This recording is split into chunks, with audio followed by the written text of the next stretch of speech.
Observations for Our Time. Volume 3, Coming Home. Returning for His People. Chapter 2. How will you respond? What should you read? After rediscovering Yahowah's antipathy for the religious, political, and conspiratorial schemes of men, and finding further affirmation that Daud is Yah's beloved son, the eternal king of a united Yisrael, even the anointed Messiah, we are off to a wonderful start in Volume 3.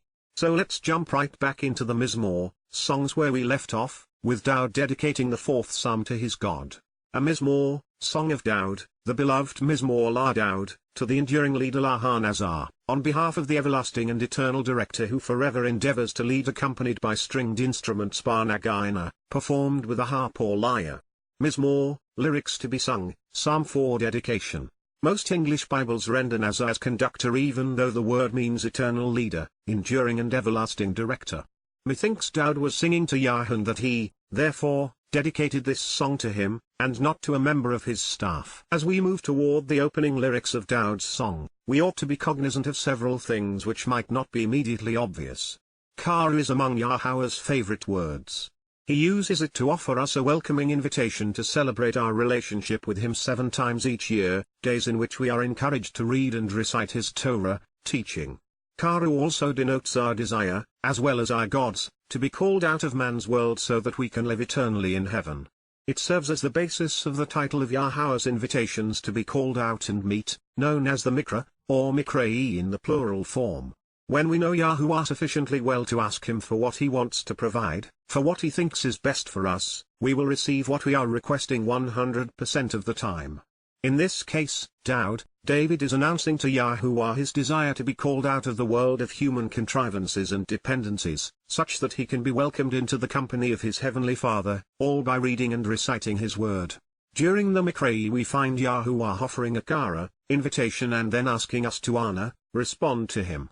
Daud has changed the order such that he is inviting God to welcome his propensity to read and recite His word and subsequent desire to be called out, thereby expecting Yah to favorably respond to his announcement by acknowledging that he is right, and, therefore, vindicated. Speaking of vindicated, Zadok is what makes Daud special, worth listening to, and capable of leading us through the Torah to the covenant. Because of what Daud has written, we can be assured of our salvation, so long as our perspective on Yahowah aligns with his, making us Zadok, accurate and acquitted.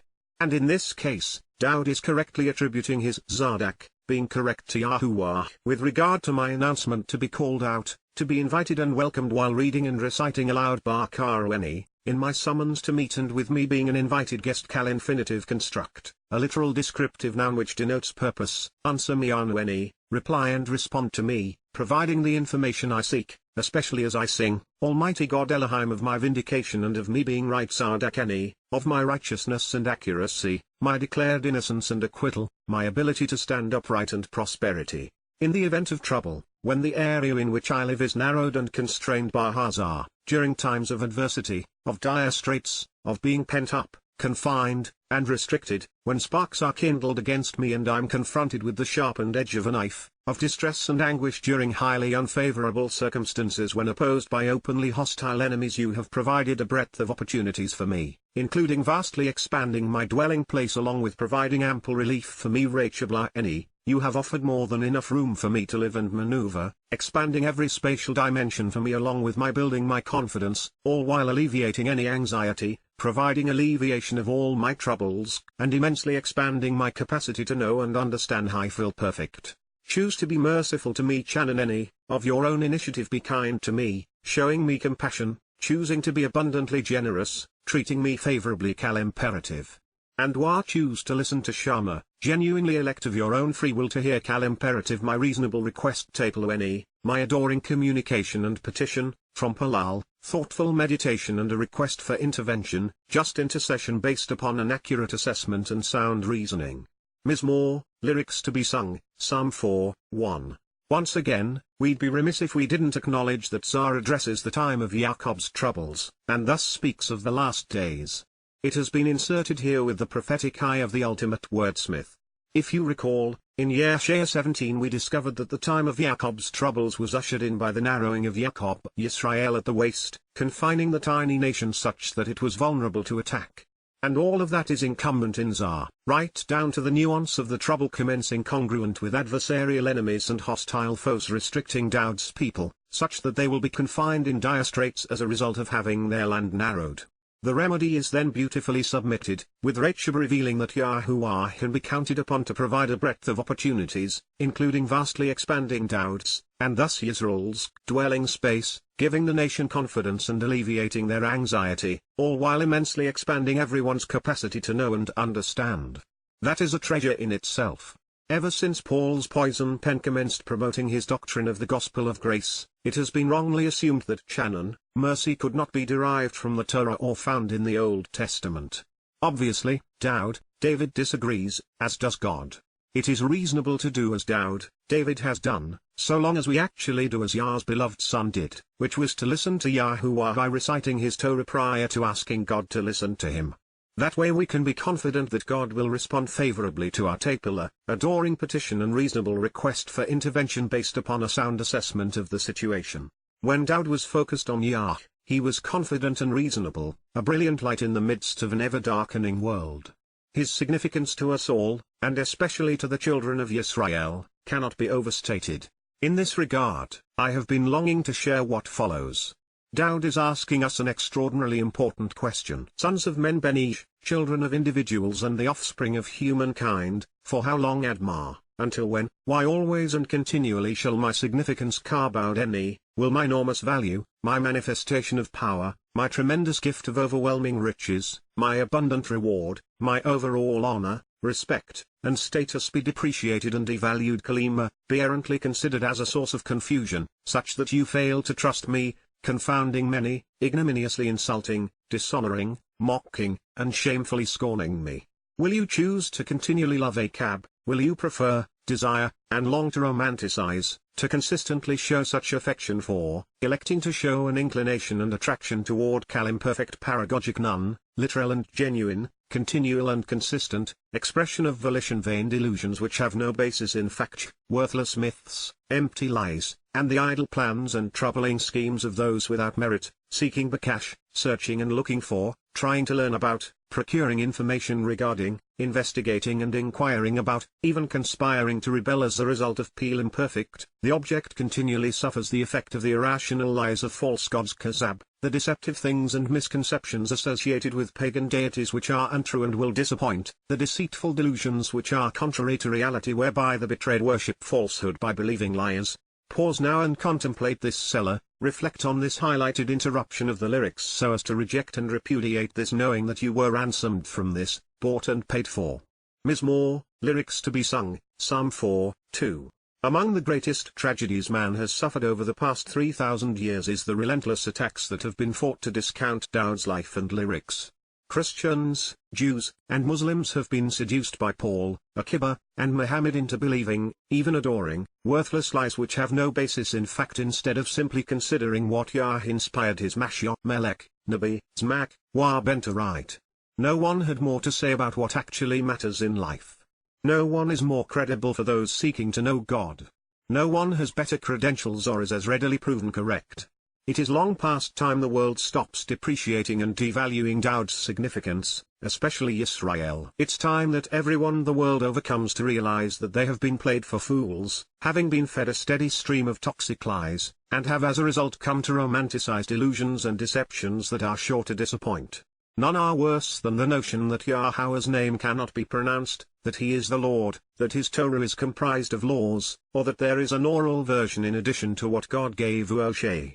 None are worse than the notion that Jesus Christ died and was bodily resurrected, creating the religion of Christianity, replete with its church, Trinity, and gospel of grace. None is worse than Muhammad offering a virginal paradise to the jihadists who die killing Jews for him.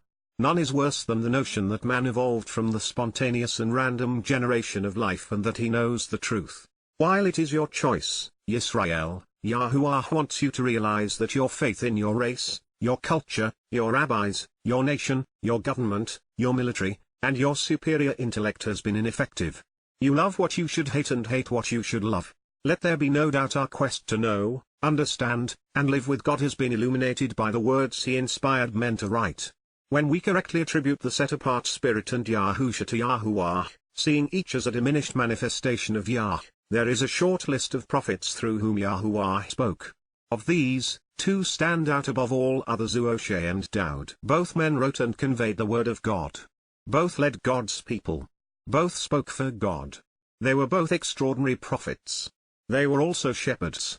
Of these men, however, only one entered and lived in the promised land.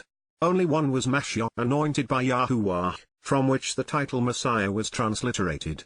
Only one was named Dowd, beloved, and he was the only one of whom Yahowah said, "He is my son and I am his father." Only one unified Yahudah and Yisrael, consistent with Yahweh's promise and desire. Only one was God's chosen Melech, king. Only one will return and reign once again. Only one was called Zardak, right and vindicated. Only one was offered the great distinction of being called the Zmak, branch, into which we can all live and grow. Even if Yisrael were to add Yahusha to this list of prophets, and consider his role alongside Uoshe and Dowd, they are so different as to be mutually exclusive. Yahusha served humanity by becoming the Passover lamb. Dowd served humankind by writing Psalms, Uoshe by scribing the Torah. Neither Yahusha, nor those he chose to teach, conveyed a single word he said in the only language he spoke. Not one. Yahusha wrote nothing down. Uoshe and Dowd committed everything to writing. And sadly, there is no indication that any of those who would be paid to translate the two eyewitness accounts Matanya and Yahochanan in Egypt into Greek several hundred years thereafter understood him or the language he spoke. Worse, those who would pay scribes to copy what others had written felt free to change the text to their liking, resulting in more discrepancies than there are words within these accounts. By comparison, we have 180 Mizmor and Marshal which reflect Dowd's thoughts, almost all of which were written by him. He is the central figure in 1st and 2nd Samuel, 1st and 2nd Kings, and 1st and 2nd Chronicles, and he is unquestionably the most discussed individual throughout the prophets. Each written record is in Hebrew, the language of God, all of which have been meticulously maintained, with almost all of the Psalms and Proverbs represented among the Qumran scrolls. If Yahowah wanted us to observe, study, understand, and act upon Yahusha's words as we can Dowd's, he would have had one or more of the disciples, Matanya, Yahochanan, Jacob or Shimon, memorialize his testimony in the language Yahusha spoke and then provide access to an early manuscript. But there is no such text, not anything even remotely close. It is long past time that we recognize that Dowd came to explain, not fulfill, and Yahusha came to fulfill, not explain. That is why Yahusha cited Dowd's 22nd Mizmor, Psalm while fulfilling Pesach. We cannot observe Yahusha's words nor should we attempt to follow his example. But we can study and benefit from everything Dowd said and did, recognizing that he was right, that he was inspired, and that he was Yahowah's anointed leader and beloved son. Simply stated, Yahusha did what needed to be done and Dowd explained it so that we could capitalize and endure forever with Yah. Of your own volition, know and understand why Yada, of your own free will, choose to realize, becoming aware, acknowledge and make known Kal imperative that truly key, that indeed, because Yahowah has distinguished and will deal differently with Pala, makes a distinction, seeing as set apart and separate, distinct and marvelous, marking out certain ones, thereby discriminating in favor of the steadfastly loyal, the set apart, the realistic and authentic chassid, the correct and persistent, the consistent and separated, the godly and faithful, the reliable and devoted, the separated and trustworthy, the truthful and genuine, drawing them unto himself. Lahu, concerning those approaching him. Yahowah listens. Shama, hears when I call out. Bakarweni, when I summon and invite, while I read and recite, even upon mentioning and proclaiming his name. Kal infinitive construct to him. Hu. Mizmor, lyrics to be sung, Psalm 4, 3. We choose our acquaintances and our spouses, but not our parents or our children, and yet we typically love our family more than our friends. Husbands and wives commonly divorce, but not from their kids. I share this because of something quite remarkable. God allows those who will become his children to choose him. While he likely reaches out and initiates a relationship with those he wishes to befriend, surely recognizing that they have the greatest likelihood of becoming members of his family, our inclusion is at our option. When it matters most, we get to choose our father and mother. Once we make this decision, once we come to know, understand, concur with, accept, and act upon the terms and conditions of the covenant and answer his invitations to be called out and meet, God treats us differently than all other people. We become family, distinct and set apart. But as part of this process, we too become different than all others, because when it comes to our relationship with Yah, we are genuinely steadfast and loyal, realistic and authentic, consistent and devoted, set apart and trustworthy. While we prefer to listen to God rather than talk to Him, the Torah observant have the great distinction of having Yah's ear. When we speak to our Heavenly Father, He listens. It's as it should be because we thoughtfully considered what He had to say before we asked Him to hear what we may want. And as a result, what we say, what we want, is in harmony with what He wants to hear and what He wants to give. Everything works out beautifully with the right perspective and approach. We have long since learned that this next statement is not only true, but necessary. Nonetheless, the affirmation is comforting. Be provoked to anger ragas, choose to be angry, even enraged, agitated and anguished, showing intense displeasure imperative and not be wrong while chatter, and not sin, never missing the proper way, without guilt imperfect.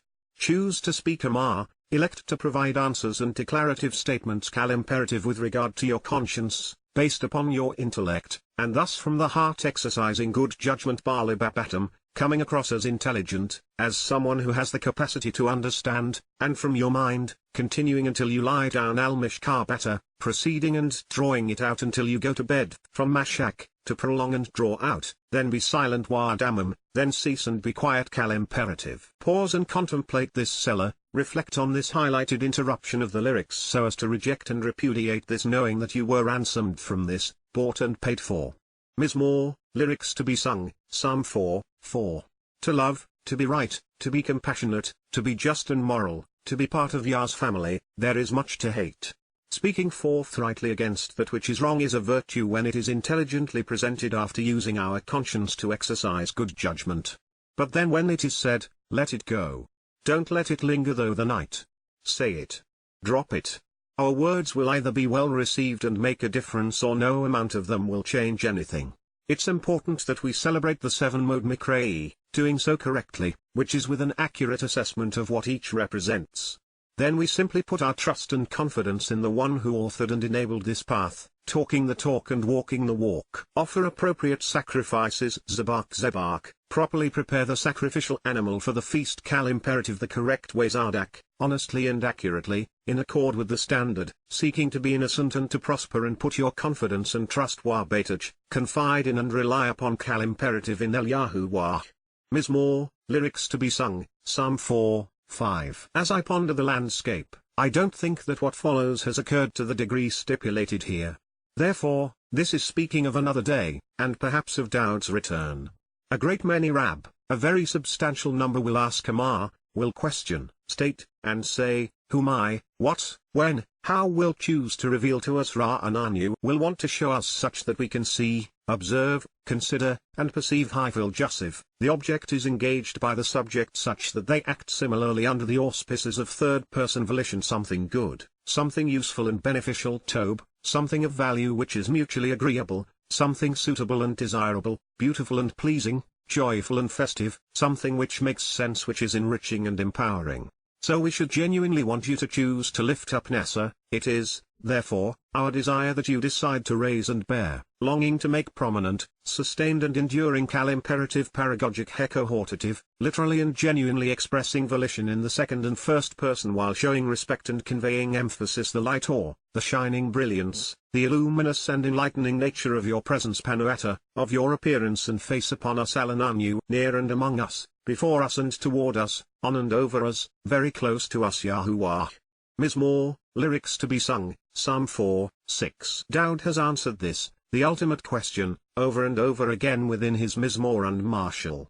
We are enlightened, enriched, and empowered by Yahowah, coming into his presence and bathed in his light when we read what Yahowah inspired Uoshe, Daud, and the prophets to write. You have given, placing Nathan, you have appointed, offered, produced, and bestowed perfect great joy simcha, happiness and a desire to rejoice, delightful pleasure, cheerfulness, an elevated mood, and sense of appreciation, a tremendously positive and overwhelmingly content attitude, a feeling of jubilation and gaiety, especially a yearning to celebrate in my heart Bale Beni, in the core of my being and nature, integrated within my ability to exercise good judgment while guiding my motivations and inclinations, more than min, from within the time wheneth, the right period and season, and relative to the passing of time when their multiplying grain dargan hem, the increasing and enhancing nature of their barley and wheat, and then uinwa thyroush hem, wine in the beginning stage of fermentation when it is barely distinguishable from grape juice will abundantly increase by tens of thousands, and abound rabab, will be in great abundance, increasing enormously. Mizmor, lyrics to be sung, Psalm 4:7. When it comes to our life here on earth, our every endeavor, as well as our relationship with God, the right attitude goes a long way. A bad attitude is destructive while a good one is enabling. And with Yah, we should be all smiles and giggles, happy and appreciative, jubilant really, and ready to celebrate. We have given up nothing of value and will inherit the universe, an eternity as God's children. Moreover, God is fun, liberating, and uplifting. Grain is symbolic of saved souls while wine conveys the price to ransom them over the centuries. Very few have been counted among those in Yah's storehouse, but this will soon change. At the conclusion of the time of Jacob's troubles, as Dowd returns, that number will multiply greatly, as tens of thousands will find their souls abundantly increased. Once again we are witnessing the parameters associated with the second coming. Reconciled and in peace bar shalom, saved and satisfied, complete and lacking nothing, having been treated fortuitously and now content, in friendship and tranquility, the relationship harmonious and affirmed, together and as one Yador, one with Yah, altogether and completely alike Yah. I will lie down and be at rest Jacob, I will be inactive for a while and then fall asleep for a long time Yashan, and then I will of my own volition consent to being put into an altered state of awareness one of these years of old until a new event in another period of time imperfect cohortative, literally, continually, and of my choice, indeed because of Yuki latter, for the express and truthful reason of approaching and concerning you alone Badad, uniquely, to the exclusion of all others, because you are the only one who matters and are in a class by yourself, Yahowah. With absolute confidence Labitach, without risk or vulnerability, trusting and relying, totally secure, without any concern you will cause and enable me to live, eternally restored Yashabeni, you will establish a dwelling place for me and settle me within it, renewed, such that we meet again and live together feel imperfect. God is acting upon Dowd such that he will be revived and continually restored to life such that father and son become ever more alike. Mizmor, lyrics to be sung, Psalm 4:8.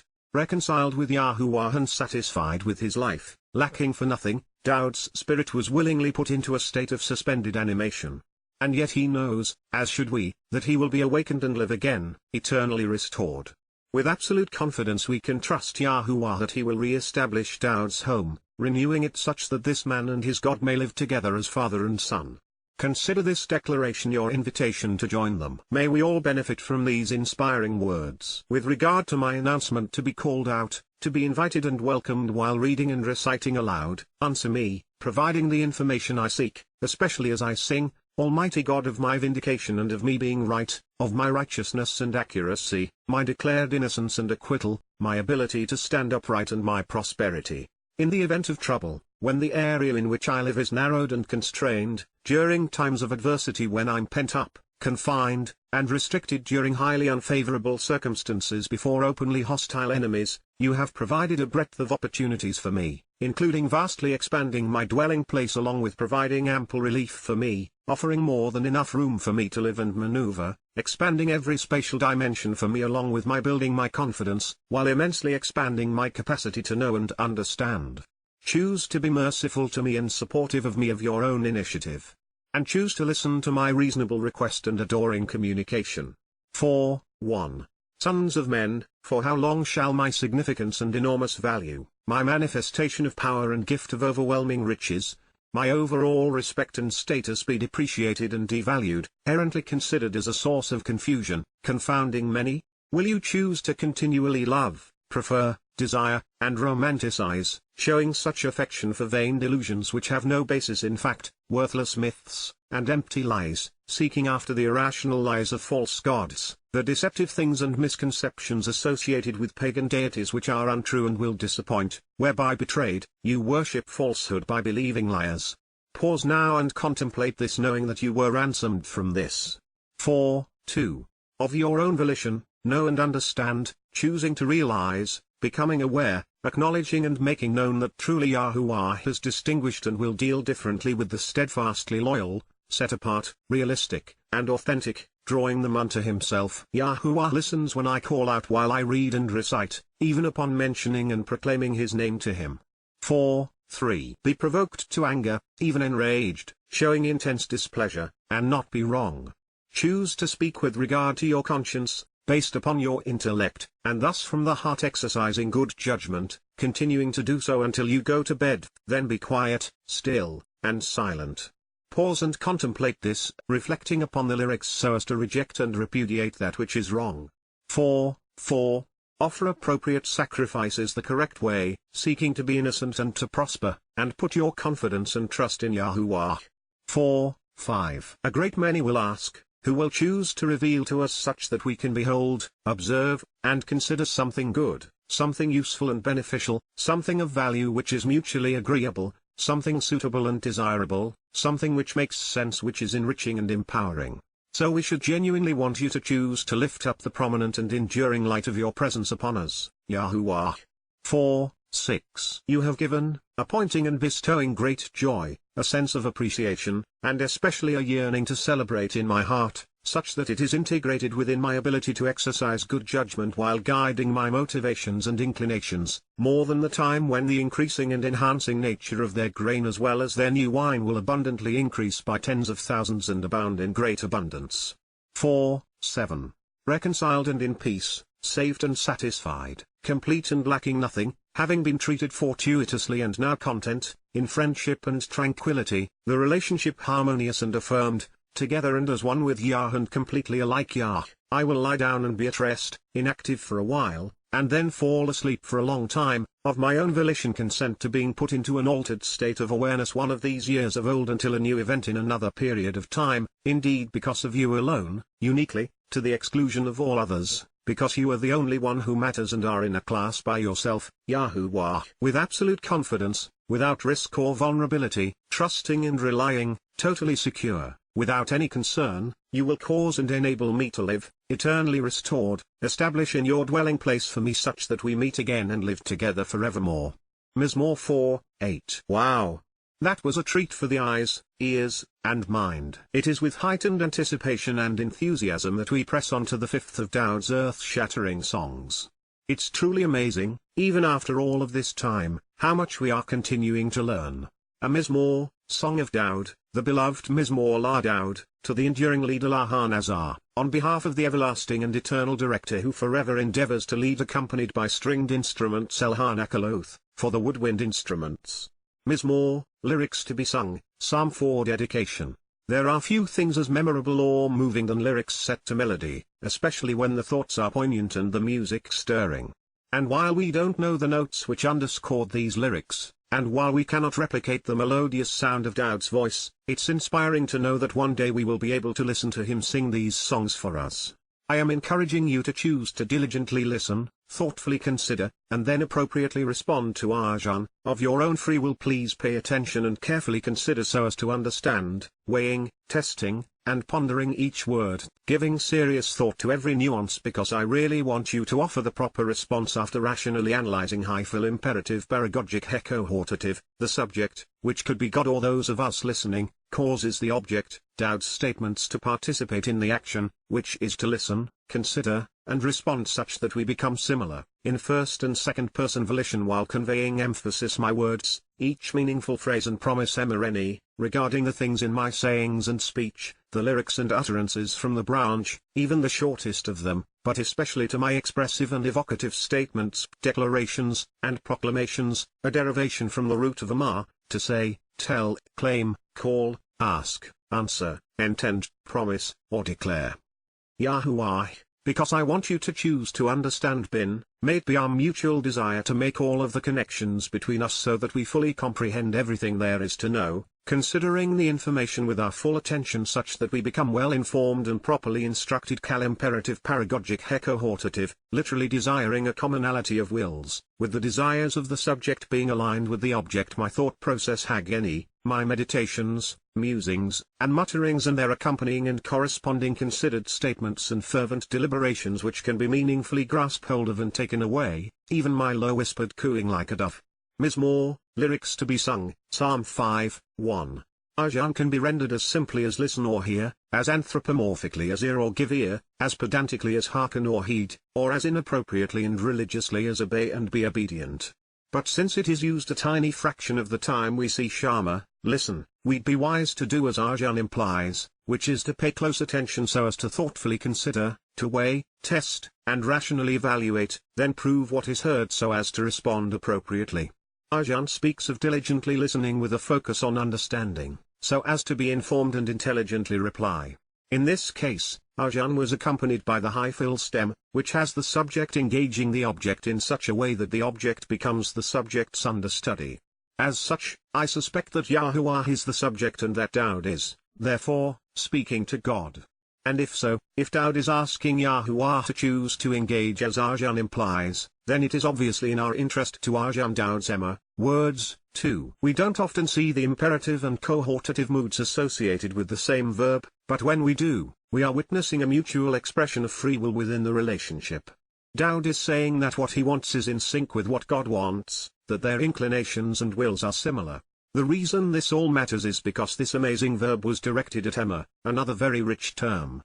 It can be rendered as simply as word or words, but that would leave us wondering why it was selected over the vastly more common word for word, dabar. The answer, of course, is found through careful observation and thoughtful consideration. Shapes and shades the most common Hebrew word for say, said, call, ask, answer, intend, declare, or promise, such that it encourages us to closely examine the briefest and most meaningful phrases, especially the minimal units of discourse, which would be the strokes of the letters which compose the words, considering their implications and nuanced inferences. Doing so, we find that speaks of the promises associated with the branch, the words, sentences, and statements, even the promises and declarations, which are an extension of the trunk of the tree. Moreover, encourages us to think with a purpose, and to plan accordingly, with regard to every utterance. If that were not enough to tantalize the neurons in our brains, this led to another of our favorite words bin, to make the connections necessary to understand. In this case, based upon the shared inclinations, bin conveys may it be our mutual desire to make all of the connections between us so that we fully comprehend everything there is to know, considering all the information with our full attention such that we become well informed and properly instructed. This was Daud's desire for himself, for us, and even as part of his relationship with God. It is what Yah wants for us as well. In fact, to understand is our highest calling, our most empowering, enriching, and enlightening opportunity in life. And in this regard, is best when our understanding is in sync with God's, when it is an expression of free will in the first and second person of the relationship. It's a shame that English Bible translators have so routinely truncated the rich meanings which can be derived from Yahowah's chosen language. It is even worse when they stoop to the lowest possible implication. Such is the case with hag, a word that can be rendered moaning, but is more correctly translated thought process, meaningfully grasping the intent of the most fervent deliberations, taking away the central message of the discourse. Alliterated, hag can be rendered meditations, musings, and mutterings, while symbolically conveyed as the low whispered cooing of a dove. It is that which accompanies and corresponds to a considered and thoughtful deliberation or reflection and subsequent statement. Bringing it all together, these lyrics begin. A Mizmor, Song of Daud, the Beloved, to the enduring leader and everlasting director, accompanied by stringed instruments. I am encouraging you to choose to diligently listen, to thoughtfully consider, and then to appropriately respond to, such that of your own free will you pay attention and carefully evaluate so as to understand by weighing each word, testing their veracity, and then pondering their implications, giving serious thought to every nuance because I really want you to offer the proper response after rationally analyzing my words, each meaningful phrase and promise, these lyrics from the branch, even the shortest of them, and especially to my most expressive and evocative statements, Yahowah, because I want you to choose to understand because it is our mutual desire to make all of the connections between us so that we fully comprehend everything there is to know, considering the information with our full attention such that we become well informed regarding my thought process, even my meditations, musings, and mutterings, my considered statements and fervent deliberations. Mizmor 5, 1. Yisrael and Yahudah, are you aware of just how bold Daud was in his communication with God? Can you even imagine anyone else making such a statement? Daud, the king of Yisrael, Yahowah's anointed Messiah, the Son of God, the man who will reign during the millennial celebration of Sukkah, is announcing that he, himself, serves as your intercessor, as the one intervening on your behalf, providing justification for your salvation. I want you to choose to listen attentively, desirous of you accepting what you hear as true, and then be inclined to respond accordingly. Kashab, as a result of our choices and desires being in sync, and with you and I being inclined to listen and reply, please attentively receive this request for an answer. Hyphil imperative, paragogic hecohortative to the sound lark owl, to the audible nature of my urgent and significant request Shueni, of my appeal for assistance, my imploring and pleading for help, my king and advisor Melechani, my leader, counselor, and authority, the one I consider, and my God Wa'ela. Indeed, because exclusively key, emphasizing this statement and making it uniquely focused, unto you Elatu I intervene and intercede, make requests and furnish justification Plal, persuade others to your point of view, provide an argument and make declarations, mediate and arbitrate to help us come to an agreement. Hitpale imperfect, on my own initiative and my own accord, without outside assistance or influence, with continuous action and ongoing results. Mizmor, lyrics to be sung, Psalm 5, 2. While I obviously hold the words Dowd wrote in the highest esteem, until this moment I never saw him as an intermediary to God, as someone intervening on our behalf. But that is what he was inspired to write on behalf of God. That said, our king was king because he sought the counsel and advice of the king. Should you be wondering why Yahowah would inspire his son to say that he would be serving as an intermediary and intercessor, I think the answer is rather obvious. With words Yahowah created the universe and conceived life. With words he renews and restores life, affirming his covenant. There is nothing as powerful as the word of God, and no one spoke them as effectively as Dowd. He did not take this responsibility lightly. He could be used in this way because he was competent and correct, prepared and ready. Yahowah, in the morning Bokah, when it's best to attend to and inspect, to look at and consider, to seek after and gain information, you hear Shama, you listen to the sound of my voice Kauleni, my audible speech. At daybreak Bokah, in the early part of the day as the sun rises and light increases, I make arrangements and prepare myself for you such that I'm competent and correct, ready for you to deploy Araklata. I pattern myself after you, making purposeful and orderly preparations, taking the proper positions to be valuable and worth using, and can engage quickly and thoughtfully, taking immediate action on your behalf. Kalem perfect. Then I remain watchful and focused. Watspa, I remain intently observant. Peel imperfect. Mizmor, lyrics to be sung, Psalm 5, 3. Based upon these words, Dowd earned his place with God. It was not given to him. And since Yahowah is consistent, we too can prepare ourselves such that we are ready and available, valuable and useful even to the Almighty. This is almost breathtaking in its implications. It bears repeating Dowd was useful because he was correct. And he was correct because his testimony about God was wholly consistent with what Yahowah had to say about himself. In other words, Dowd was the antithesis of Shaul, Paul, the inspiration behind half of the Christian New Testament. And that's a sobering realization, recognizing that thousands trust Dowd while billions believe Shaul. For you are not a God Kilo Elata, for the express reason that you're not a God who is willing to accept that which is wrong. Chafetz Rasha, who will waver or is swayed by that which is fraudulent and false, who is willing to endure or desires injustice, or who is inclined to view the malicious and malevolent favorably. That which is counterproductive and harmful Ra, that which is disagreeable, troubling, distressful, and hinders, injurious, unethical, or adversarial cannot congregate or dwell together with you. Lo-grata, is completely alien to your nature and cannot abide or remain around you. Mizmor, lyrics to be sung, Psalm 5, 4. Yahowah would have to be unjust and be a liar to save everyone. He'd have to be a fool to fill heaven with those who corrupted the earth.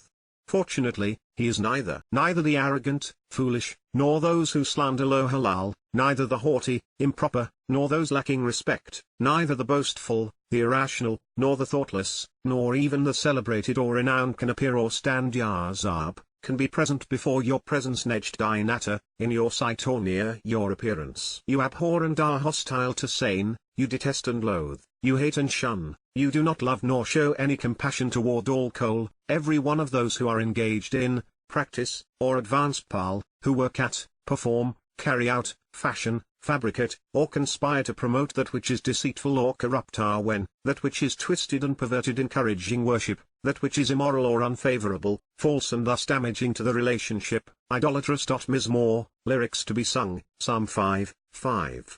We began observations for our time stating what Yahowah has once again affirmed: hate is a virtue. It would be a vastly better world if more of us knew what to hate and how to properly express our righteous indignation. And it shouldn't be all that difficult, since Yahowah has set the example we should follow. But it is here that Yahowah and his son, Dowd, are in abject conflict with Pauline Christianity as well as the politically correct mantra of multiculturalism. You destroy a bad, you annihilate and exterminate, wiping out those who speak Dabar, those who communicate, verbalize, write, or convey lies, especially delusions promoting false gods, kazab, that which is contrary to reality, deceptions regarding pagan deities, that which is unreliable, will fail, and thus disappoint.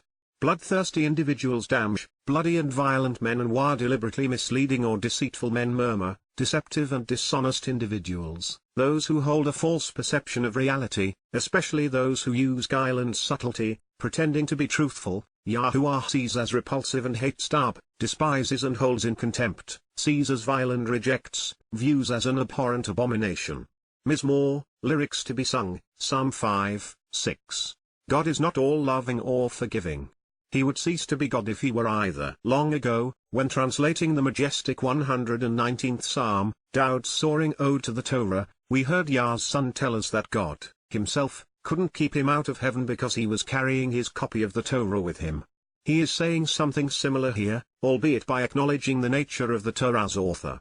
But as for me you are any, and yet I, through bar, in and with the abundance rob, the greatness and enormous extent, the impressive and considerable magnitude of your mercy and steadfast love Kesedata, your unfailing kindness and devotion, your affection and sense of favoritism, I will arrive because have chosen to enter Bo. It is my desire to passionately pursue, to come into, and be included in a relationship within, having returned and been brought to, while also guiding and directing others toward imperfect cohortative your home Bethata, your house and family, especially your covenant.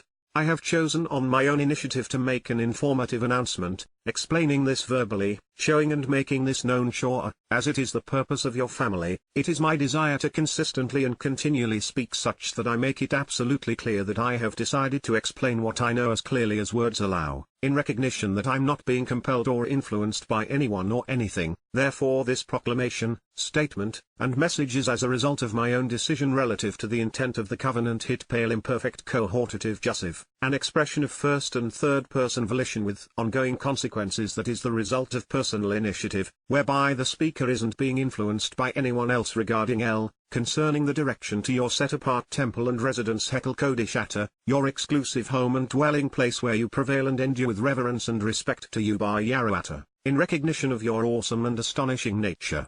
Mizmor, lyrics to be sung, Psalm 5:7. Dowd was as we should expect, as it ought to be. Having found and capitalized upon that which gives meaning to life, he freely shared what he had discovered. I'm not fit to sing Dowd's songs, but it is what I have done. Nothing else matters, not really.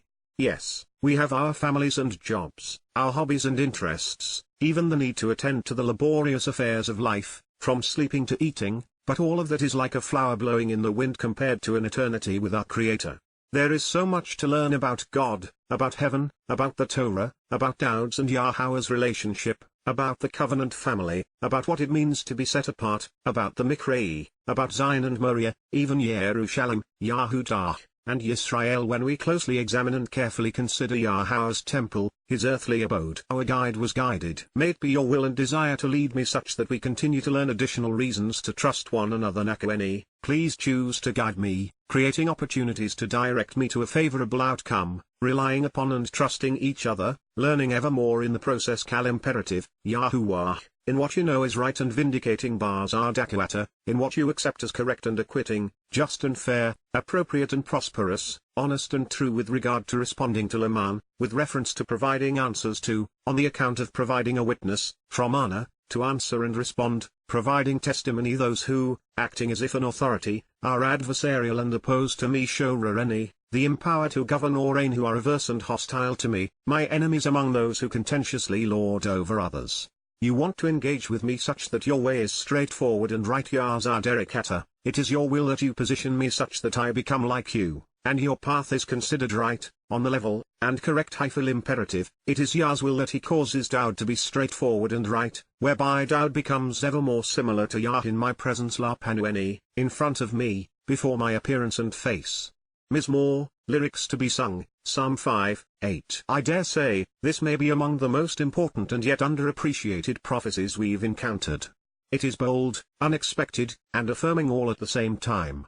Therefore, if I may ask, now that we have searched Yahowah's word together over the course of these many years, without reading ahead, do you see what I see?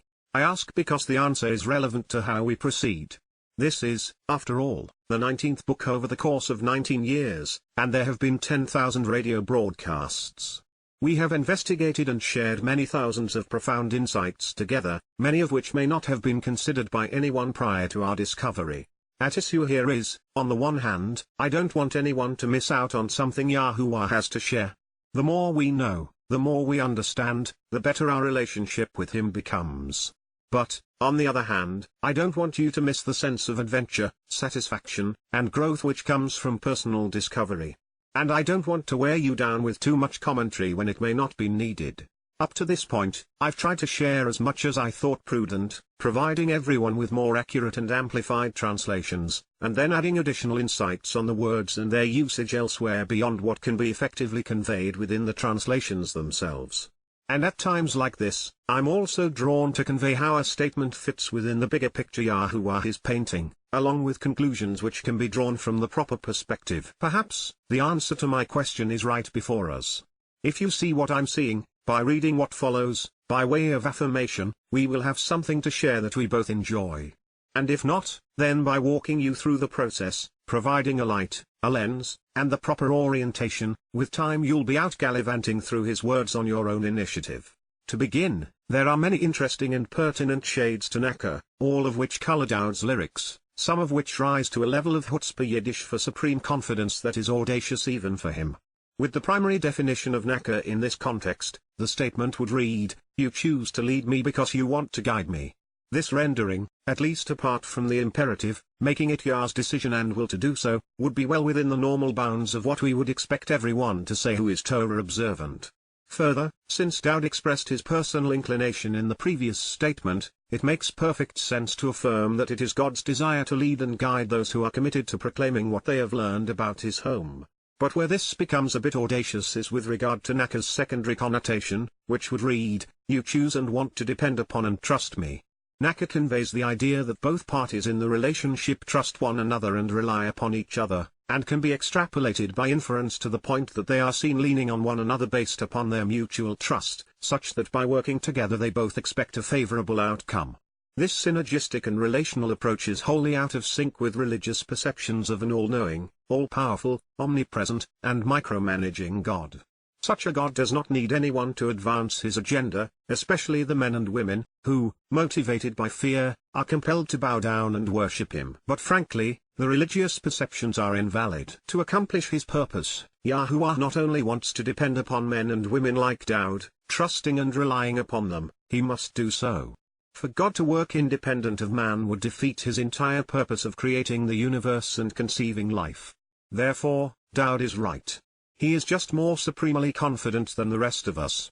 It is Yahowah's will to depend upon us, such that by trusting and relying upon one another we achieve the perfect harmony of the covenant relationship.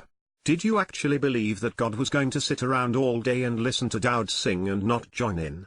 Or do you see Yahowah as confident that his lyrics were inspired and that they would make beautiful music together? I'm not going to say it, but I'm glad Daud did. We should trust one another and depend upon each other. It is the way a father and son relationship ought to be. It's pure covenant.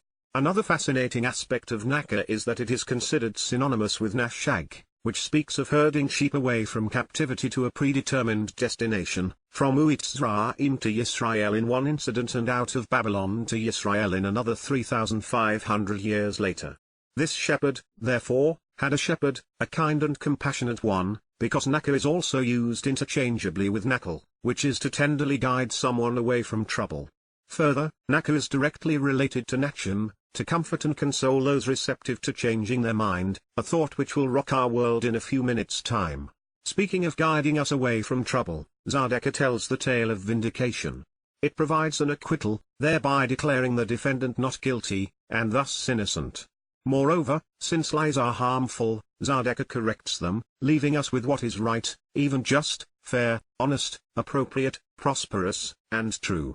When it comes to knowing, understanding, approaching, and living with God, nothing is more important than Tzedakah, being right. Sometimes it's what Bible translations fail to say that is as misleading as what they actually convey. The religious publishers would have us believe that David was afraid and wanted his God to deliver him by leading him away from his enemies. But that's not even close to what Laman Shorah actually means. Daud was looking for Yahowah's guidance Laman, with regard to his testimony in response, such that he could provide a witness which answers the Shorah. You see, Laman is a compound of la, concerning, and ana, to answer by providing testimony. He wanted to confront the Shorah wielding words, not run from those bearing arms. Even more revealing, the primary definition of Shorah isn't enemy, but instead to act as an authority, to lord over others, and to reign or govern contentiously. Therefore, Daud wanted to provide testimony in response to Shorah, those who, acting as if an authority, were adversarial and opposed to what he was testifying, the empowered who govern in a manner averse to Daud's guidance, especially those who contentiously lord over others contrary to Daud's leadership. In the imperative, Daud is expressing the will of the one he is addressing. In the hyphil, he is conveying two additional concepts, that God is the one causing this result, and that by doing so, Daud is engaging in the manner of Yahowah. Further, it's Yahowah's Derek way which is being correctly revealed in Daud's Pana, presence. That's as real as it gets. For clarity's sake, taking the liberty of replacing you and me with Yah and Daud, the statement reads Yahowah wants to engage with Daud such that Yahowah's way is straightforward and Daud is perceived as right, both relying upon one another, both on the level and correct, in Daud's appearance and presence. That, in and of itself, is profound, telling us that the path to Yahowah is laid out in a straightforward manner and is correct when seen through Daud. And yet we have just begun. In fact, that was the easy part. The concluding statement is nuclear in its intensity, especially when set up by what precedes it. For the observant, Daud is actually explaining the way Yahowah intends to use him. So what else did the Almighty convey by inspiring his son to write these words? The answer to that question is found in Yeshaya, Isaiah 40. Turns out, the prophecy Yahochanan cited while standing in the Jordan River, foretold of the second coming of Daud, not Yahsh's arrival. But before we turn back to Yeshaya for clarification and illumination, let's review where we are in this Mizmor. Daud has sung a Mizmor, Song of Daud, the beloved, to the enduring leader and eternal director, accompanied by stringed instruments. I am encouraging you to choose to diligently listen, to thoughtfully consider, and then to appropriately respond, so that of your own free will you pay attention and carefully evaluate, coming to understand by weighing each word, testing their veracity, and then pondering their implications, giving serious thought to every nuance because I really want you to offer the proper response after rationally analyzing my words, each meaningful phrase and promise, these lyrics from the branch, even the shortest of them, and especially my most expressive and evocative statements, Yahowah, because I want you to choose to understand because it is our mutual desire to make all of the connections between us so that we fully comprehend everything there is to know, considering the information with our full attention such that we become well informed regarding my thought process, even my meditations, musings, and mutterings, my considered statements and fervent deliberations. 5:1 I want you to choose to listen attentively, as I am desirous of you accepting what you hear as true, and then being inclined to respond accordingly, our choices and desires being in sync, being receptive to the sound of my urgent and significant request, my king and advisor, my leader, counselor, and authority I consider, my God. Indeed, because exclusively, unto you and for you I intervene and intercede, make requests and furnish justification, persuading others to your point of view. 5:2 Yahowah, in the early part of the day when it's best to attend to and inspect, to look at and consider, to seek after and gain information, you hear the sound of my voice. At daybreak I make arrangements and prepare myself for you such that I'm competent and correct, I pattern myself after you, making particular, purposeful, and orderly preparations such that I'm ready for you to deploy, taking the proper positions to be valuable and worth using, and so that I can engage quickly and thoughtfully, taking immediate action on your behalf. Then I remain watchful and focused. 5:3. For you are not a God who is willing to accept that which is wrong, who will waver or is swayed by that which is fraudulent, who is willing to endure or desires injustice, or who is inclined to view the malicious and malevolent favorably. That which is counterproductive and harmful cannot congregate or dwell together with you and is completely alien to your nature. 5:4. Neither the arrogant, foolish, nor those who slander, neither the irrational nor the thoughtless, and especially not the celebrated or renowned, can appear or stand before your presence. You abhor and are hostile to, detesting and loathing, hating and shunning, never showing any compassion toward all those who are engaged in, practice, or advance that which is deceitful or corrupt, twisted and perverted, encouraging worship which is damaging to the relationship and idolatrous. 5:5. You destroy those who lie, especially those who promote false gods, anything which is contrary to reality which misleads and will disappoint. Bloodthirsty individuals and deliberately misleading and deceitful men, especially those who use guile pretending to be truthful, Yahowah sees as repulsive and hates, viewing them as an abhorrent abomination. 5:6. But as for me, through the abundance of your mercy and steadfast love, even familial favoritism, I will arrive and have chosen to enter, while also guiding and directing others toward your home.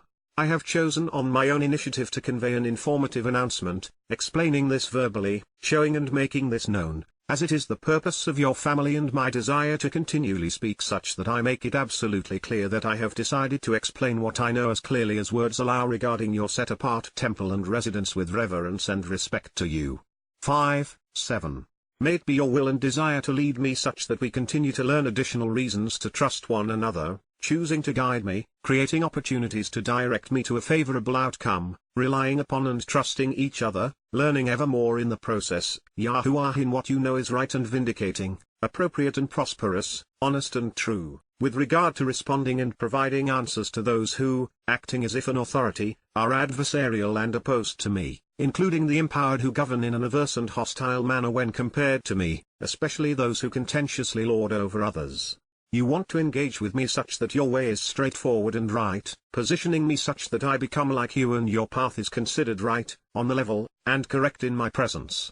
Mizmor 5:8. If only Israel had listened to their king's fifth song, if they had recognized that their Messiah had come and would return, and had come to trust the beloved Son of God 3,000 years ago, how different their history would have been. They would not have suffered under the Moabites, the Assyrians, Babylonians, Macedonians, Romans, Roman Catholics, Byzantines, Muslims, Ottomans, British, Nazi Germans, Soviet Russians, Poles, Ukrainians, or so-called Palestinians. And even now, it is not too late.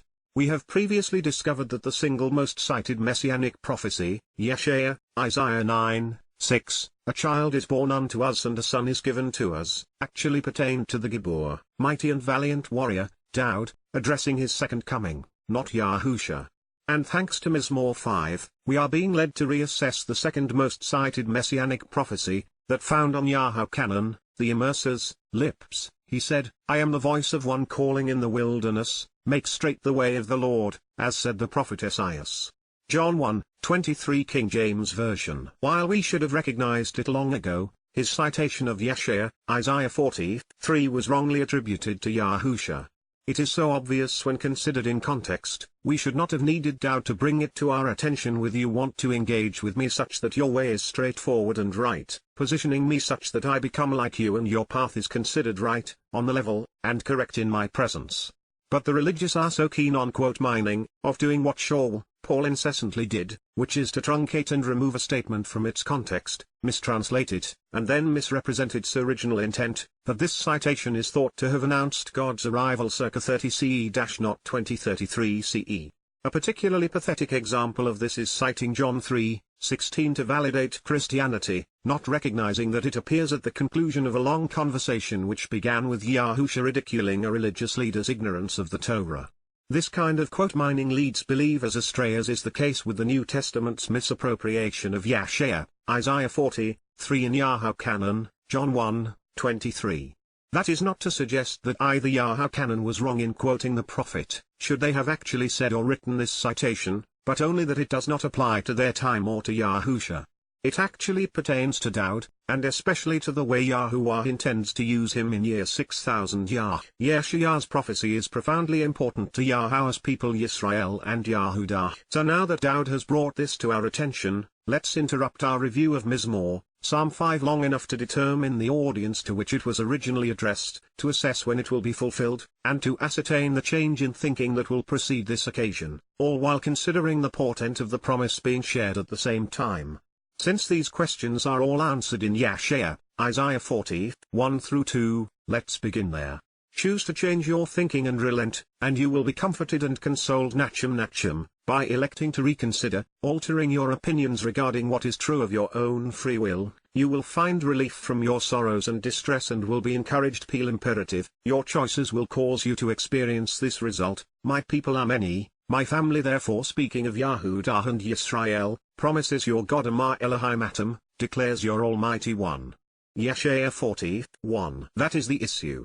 There is none more important. Yahowah cannot help his people until such time as his Nachum choose of their own free will to change their mind, their thinking, their perspective, and relent, such that they can be comforted and consoled.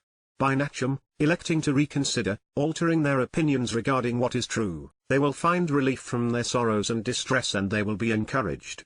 This is the reason behind, the necessity and purpose of, the covenant's lone prerequisite: walk away from your country, away from Babel and Babylon, away from your father's family and the family of man, and away from societal norms, mores, and presuppositions.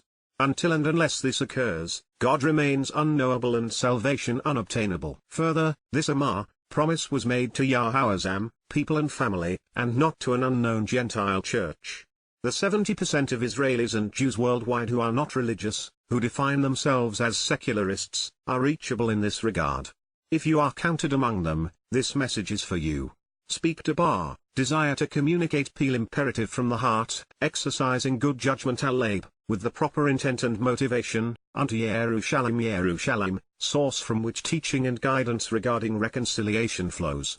And announce, summoning her by reciting to her Kara el-Hai. Call out an invitation to her, proclaiming by reading to her in conjunction with the Mikra, that indeed surely and truly her battles are behind, her time of enduring the presence of armies and her military campaigns are finished and completed, male, fulfilled and satisfied, and thus ended and over. The consequence of her missing the way A1, her propensity to be wrong by perverting and twisting the truth, is pardoned through restitution, causing her to be accepted, regaining favor at Sir. She has been reconciled because this has been resolved by making amends, compensation has been paid for her, leading her toward being in agreement, the relationship restored at this moment Nephil perfect because she has obtained Laka, she has grasped hold of and obtained Kal perfect from the handman Yard of Yahowah, her double portion Kefil, twice as much for all of her Barkol errant and mistaken ways, chatter, offensive and perverted propositions. 42. Let's be honest with ourselves, trust our God, and be fair to his beloved Son. None of these things occurred circa 30 CE, and most are still ongoing. Therefore, the prophet is addressing God's family, Yehudah and Yisrael, at a future time when the people are no longer religious, and the nation's last battle has been fought and won. Yisrael has most assuredly not changed her collective mindset toward Yahowah, and the people have not been comforted. Her battles continue, with the worst occurring right after Yahusha's departure in 33 CE, both at the hands of Rome. Even recently, she was forced to fight for her survival as Europeans engaged in ethnic cleansing, aka, genocide during the last World War, a double portion, indeed. She fought for her independence in 1948, and then for her very existence in 1967 and 1973. Further, she has two enormous battles which remain, the Magog War and Armageddon. Therefore, we can conclude with absolute confidence based upon Yeshaya 40:2 that Yeshaya 40:3 was not fulfilled 2,000 years ago. It, therefore, did not apply to Jesus. God's nation and people are continuing to pay for having missed the way. So let's be blunt, since this prophecy coincides with the time after which Yisrael has fought her last battle, and has suffered for the last time, her relationship with Yahowah restored, it was not written to predict Yahusha's experience with Yahowah in the Yarden. Period. I do not care if you call yourself a Christian, believe that your Bible is the inerrant Word of God, or how much you may identify with Jews for Jesus, find affinity with the Messianics, or love the mythos associated with Yeshua, this does not apply even to Yahusha. Get over it and get with the program. King Daud was told to announce that he is being used by Yahowah in conjunction with the fulfillment of this prophecy. A voice cowl, the sound calls out, inviting and summoning Kara, reads and recites, calling out and welcoming to the Mikra in the wilderness Midbar, in the desolate and lifeless place without the word. Turn around and choose to change direction such that you are prepared for Pana, walk away from what you have been, electing to reject it, so that you are ready to face Peel imperative the way Derek, the path of Yahowah. Of your own free will, choose to become straightforward and right, making correct and on the level Yazar. Choose to be direct, reliable, and steadfast, standing upright without wandering to and fro. Considering the unwavering Peel imperative, the object chooses to carry out the intent of the verb a raised highway, an elevated ramp, a walkway and gateway Michaela, by lifting up the upright conduct of one's life show the way up, especially pertaining to respecting the well-maintained road which ascends, the gate to walk through, and the raised structure on which to proceed, even a staircase, from Kalal, to lift up and esteem, respecting the ability to be lifted out of and above, even through the dark and lifeless wilderness Harabah, through the barren and desolate wasteland of unenlightened and unassociated Arabs, through the nocturnal swarms of noxious pests, and within the gloomy fabric of commingling, even through Arabia where the Torah was revealed. The Wah is from the great Isaiah scroll to approach our God La Elohai Ananu, to move toward and draw near our mighty one. Yeshaya 40:3. God's people are being asked to listen to Yahweh's voice. He is summoning them, inviting them, to read and recite his testimony to them. Yahowah is calling his people out of the muck of man, such that Yisrael turns around, changing her direction, preparing herself to accept the way of Yahowah. There is no other acceptable path home. To bring an end to the nation's battles, to conclude the people's suffering, to be reconciled with God, Yisrael and Yahudah must first choose to change direction such that they are prepared for the way of Yahowah. And God damn the religious, both Christians and Jews, who deliberately replaced Yahowah's name with the Lord, creating the means to misconstrue and pervert the obvious. This isn't the way of the Lord, nor of Jesus Christ, but instead, the way of Yahowah.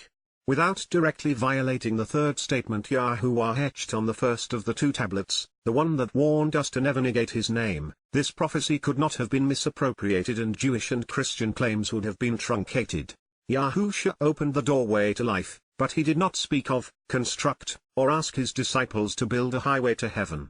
It was Daud who revealed how we prepare ourselves such that we are able to walk toward God, even through the dark and lifeless wilderness. The Kaal, voice speaking through Yeshaya is Yahowah's, not Yahowah's.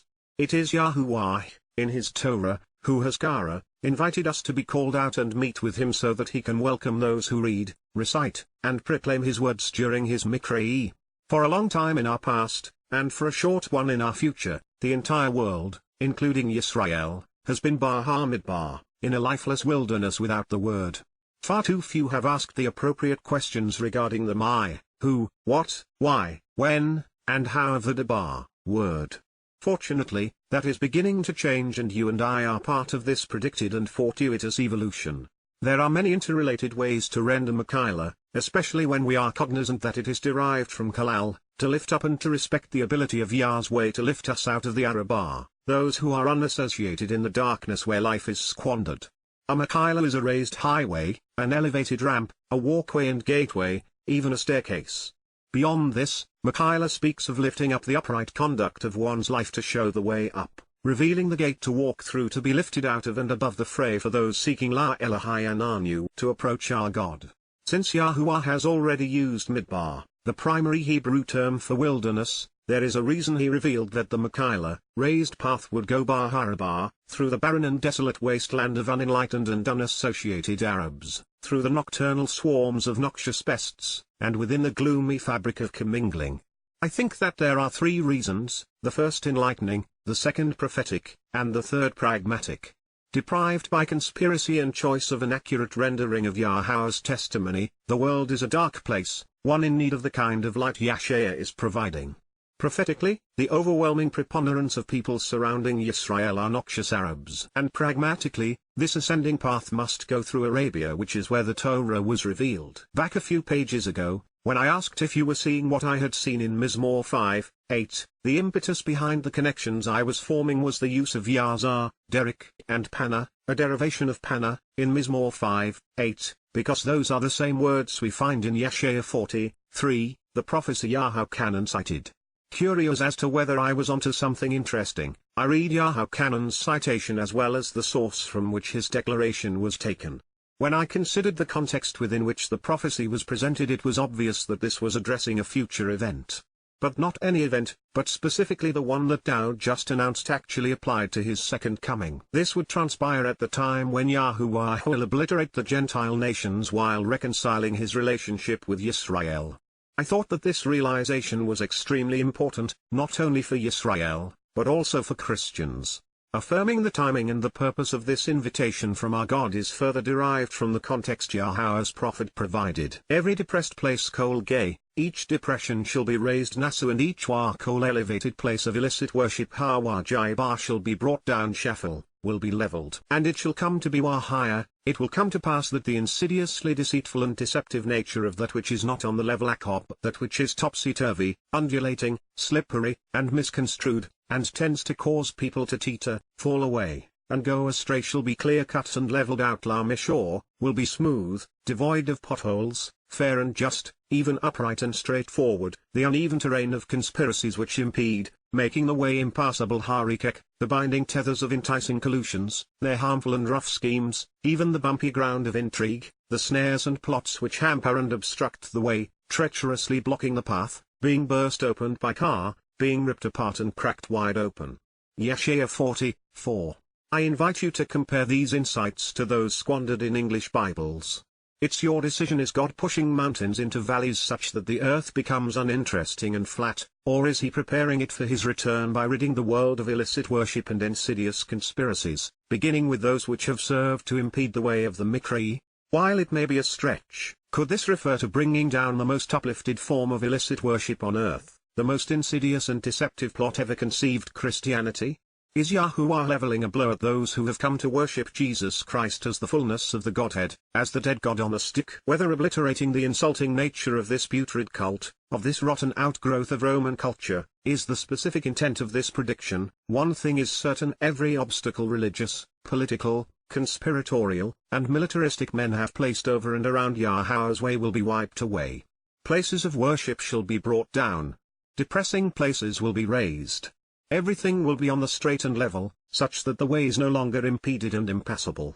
We are being called to do our part in advance of Yahowah finishing the job. On Yom Kippurim, the day of reconciliation's 6,000 Yah, October 2, 2033 at sunset, guess who is coming for dinner? Then while the glorious presence karbowed, the manifestation of power, the splendor and status, the actual persona and honorable nature, the abundance, value, and rewarding gift of Yahowah shall be revealed, becoming openly known. Galah, will be exposed, disclosed, and recognized.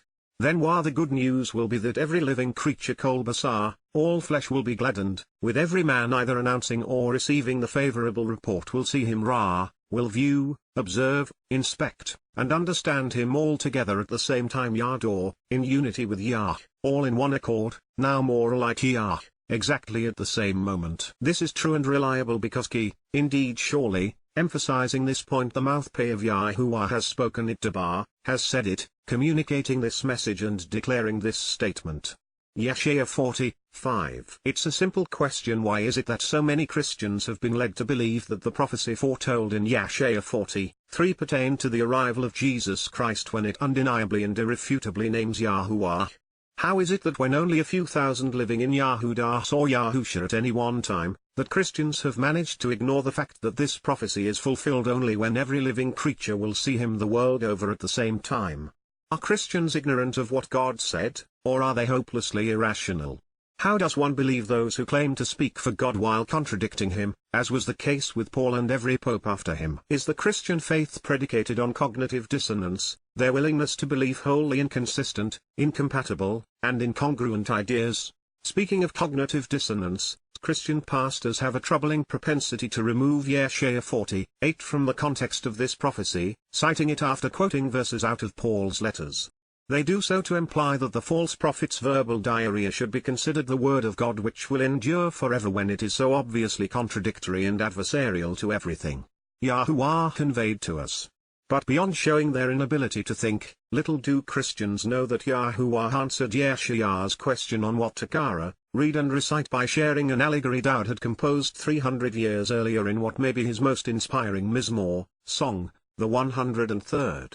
Just as Yahusha would quote from Daud's 22nd Psalm to explain what he was doing on Passover, at the single most important moment of his life, Yahowah shared his son's martial, word picture with Yeshaya in the heart of this prophecy to reveal who he would be working with on this day. God is the greatest communicator mankind has or will ever witness, and his favorite writer was the author of this allegory. For those of us who have come to appreciate Yahowah's style, which is to weave threads into the tapestry of his word which we can pursue to the point of understanding, this affirms that Daud was telling us the truth about the extraordinarily important and mutually dependent nature of his relationship with Yahowah, himself, and his diminished manifestation, Yahusha, both quoted Daud. A voice urges Kaulamah, read and recite, choosing to call out and welcome Torah, of your own free will issue an invitation and a summons, announce a proclamation, read aloud and designate by name and title Kal imperative. So I asked Wa am I any, and then I Yeshaya said Kal perfect any is from the great Isaiah scroll, what should I read and recite Makara, who should I invite to be called out, who should I welcome, what should I offer to read aloud and announce? Every animal, all flesh, and even their most cherished herald Kol Habasar, all living creatures, every inhabitant of the earth, including everything they consider to be good news is an abode akin to grass chaser, dwells like hay, dried and brown, needing water to live and grow, ultimately serving as food for other animals. And while their entire benefit Kol Kesed hue, their lovely appearance and the totality of their usefulness, even all of their embarrassing and shameful behavior is like can be compared to the flowery nature of an engraved plaque on a shining memorial tzitz, an ornamental trophy which blossoms with a beautifully written inscription or dedication memorializing some achievement of the field in the open and broad ways day, of the way which is spread out far and wide. Yeshaya 40:6. The abode likened to grass chaser, this dwelling comprised of dried and brown hay withers yabish, shrivels, dries up, and is gone.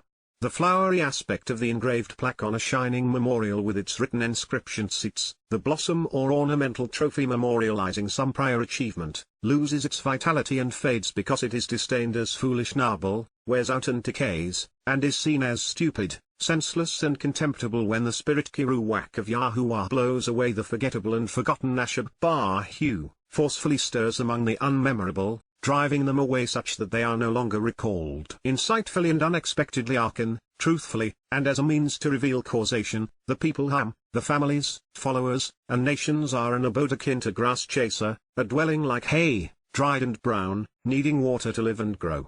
Yeshaya 40:7. The abode of grass chaser, the dwellings comprised of dried and brown hay without water withers and shrivels up yabish, dries up and is gone. The flowery written inscriptions on memorial plaques at grave sites tzitz, the engraved and shining ornamental trophies memorializing prior achievements are disdained as foolish as they fade away nabal, loses its sheen and wears out, degrading and decaying because it is seen as stupid, senseless, and contemptible, but the word Wadabar of our God Elohai Ananub stands kum, is established and confirmed forever la olam, forevermore. Yeshaya 40:8. While there are several variations of 40:7-8 among the scrolls, between the Masoretic and Septuagint, this captures every aspect of each with minimal redundancy. If you care to look, and we will in a moment, Daud composed this martial, word picture and scribed it in his 103rd Mizmor, song 3 centuries before Yahowah shared it with Yeshaya. And yet nary a person has made the connection between this prophecy and the author of this remarkable allegory. And all of that is in spite of the fact that in the 5th Mizmor, Daud announced his role in this prophetic portrayal regarding Yahowah's return. That is especially disappointing because its literary genius has Daud's fingerprints all over it. For example, the word for grass, chaser, also conveys a abode or dwelling, and thus was used to paint a verbal portrait of the bodies in which our souls reside. And should you have missed the connection, both Daud and Yahowah affirm it by directly associating people with this dwelling which is akin to dried out hay deprived of water, a point made brilliantly in the 103rd Mizmor. Further, wild seeds can be rendered flower, it is more accurately translated as a written inscription on a shining memorial plaque like those found at a grave site or as an engraved trophy memorializing some prior accomplishment. This becomes especially relevant when we realize that the verb, nabal, denotes something which loses its sheen and wears out, degrading and decaying, because it is disdained as foolish and seen as stupid, senseless, and contemptible. These are all concepts God would rightly attribute to man's memorial plaques and trophies, but not to flowers. Expecting us to be able to read what the words actually say, and thus render them correctly, is why the nature of the chaser was explained but not that seats. Yahowah, and his son, Daud, clearly see us as more capable than we are prone to act, or at least superior to our current translations or thinking. Religion has dumbed us down and politics has homogenized us. Daud's original choice of words is telling, because we humans are wont to remember those who have passed away, honoring their lives by engraving our sentiments and their names on gravesite memorial plaques. But man's wishes and remembrances will not only fade away and be forgotten, upon the arrival of the Spirit, such religious and patriotic platitudes will be seen as foolish and contemptible. Also, as an interesting aside, the best-known memorial, with the most flowery and beautiful inscriptions, is that which commemorates and seeks to remember the mass murders associated with the Holocaust, an ode to Daud's people's worst experience. By taking us directly to Zion in the heart of Jerusalem, we ought to be reminded of who lived there with Yahowah and what he had to say about establishing a father-son relationship with God. We should be motivated to consider what happened there and what it means to us, as well as where God is returning and to whom. We should ponder who he is bringing along with him as well. But most do not, because Yahowah's prophetic testimony through Yeshua undermines their belief that the Lord Jesus Christ is their Savior, and that he is returning to them and for his church as part of his second coming. That is not what these words reveal, however. Upon the elevated and exalted mountain Al-Hagabah, toward the high and exalted mount, ascend Allah, go and climb up. Zion, the signs posted along the way Zion, the written directions posted on the path proclaims the good news Basar, brings the positive proclamation, publishing and announcing the glad tidings Peel participle, a verbal adjective which explains the action whereby the subject, the signs posted on Zion, put the object, you and me, into action for you to approach latter. Powerfully and with authority coach, mightily with all of your capability and newfound potential, in your vigor and robust nature, even with your restored qualifications as they pertain to your function and purpose, choose to raise your voice latter, of your own volition lift up your vocalizations and verbal pronouncements hyphil imperative, the object is engaged by the subject such that they are continuously similar in their actions bringing the good news Basar, proclaiming this positive and uplifting report, publishing and announcing the glad tidings Peel participle, a verbal adjective which explains the action whereby the subject puts the object into action to Jerusalem, source from which teaching and guidance, instruction and direction, regarding reconciliation flows. Lift up on higher of your own volition raise up to an even higher elevation, exalting, even increasing the importance of hyphil imperative and choose to proclaim a of your own free will, announcing and saying cal imperative, fear not, no longer feel intimidated, anxious, or apprehensive al-yara, do not be frightened or afraid cal imperfect jussive, genuinely and with ongoing implications as a third-person expression of volition cities ear, the towns and populated places of Yahudah, the beloved of Yah, those who relate to Yah and are related to Yah. Behold, look up now and see Hine, pay attention at this moment and notice that here is your God Elohim. Yeshaya 49. Yahowah's focus is as it has always been, upon Zion, Jerusalem, and Yahudah, right up to and including the moment of his return. There is no hint of, indeed no room for, a church in Rome, a cathedral in Washington, London, or Paris, nor a mosque in Mecca. God is returning to and for his people Yahudah in Jerusalem. Period. End of conversation. Behold Ine, pay attention and notice, Yahuwah, the upright pillar down, the upright one of the tabernacle, will arrive come, returning cal imperfect with a powerful ruler bar chazak, with the loud blast of a trumpet and a very strong and passionate person, one with military prowess who is ready to fight, one who is intensely prepared and resolutely capable of encouraging, repairing, and defending, one who embodies the right character, appropriate status, and vocal strength to govern appropriately, who is also a courageous leader with a firm and strong hand, who clearly knows how to lead in the proper direction. And then Wah his empowered, capable, and productive shepherd Yahowah, the prevailing and effective nature, the strength, resolve, and overall ability of his remarkably important and impactful individual of action who, as a leader and fighter is engaged as the shepherd protecting his sheep, is fruitful in his ways, accomplishing the mission, especially when sowing the seeds of truth while denoting and advancing the purpose of the arm of God and his sacrificial lamb will vividly communicate and effectively govern marshal, will wisely exercise authority over individuals and governments based upon the value of his proverbial sayings, his world-renowned prophetic discourse and notoriously meaningful phrases and terminology, holding dominion by painting pictures with words for him to approach him. Look up and pay attention behold the details and be observant to him the compensation for his loyalty the just return and reward offered for his services and steadfast devotion and Wah his work, past and present his labor for what he is doing and has done, is right in front of him is approaching him and facing him, in his very presence, appearing before him. Yeshaya 40:10. This is to say that he is in Yahowah's presence and viewing a restored Yisrael. He will be there for many reasons, one of which is that this will be a time of war when Yahowah will be vanquishing all of those who have opposed him and his people, and there was no one who fought more effectively on behalf of Yisrael than Daud.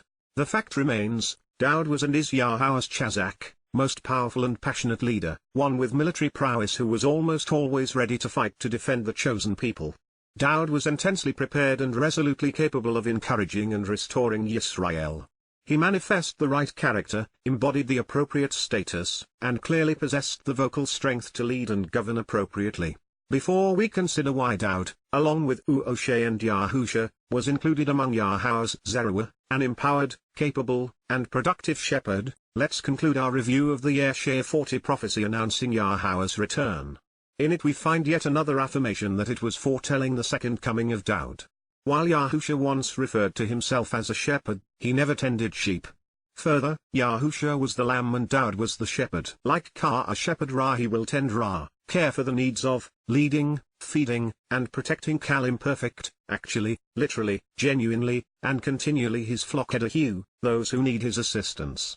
He will gather kabats, he will collect and obtain imperfect the lambsdale, the young and vulnerable sheep in his arms, those of a capable and productive shepherd Yahowah, with all the resolve and overall ability he can muster as an important and impactful individual of action who, as a leader and fighter, is engaged as a shepherd protecting his sheep, and therefore is fruitful in his ways, accomplishing the mission, especially when sowing the seeds of truth and advancing the purpose of the arm of God and his sacrificial lamb. He will guide, leading Nahal, he will direct, sustain, and nurture, caring for and helping imperfect, whereby the consistent guidance will benefit the sheep those that are nursing the mothers suckling the youngest, lifting them up raising and carrying them, honoring and respecting them in his lap check.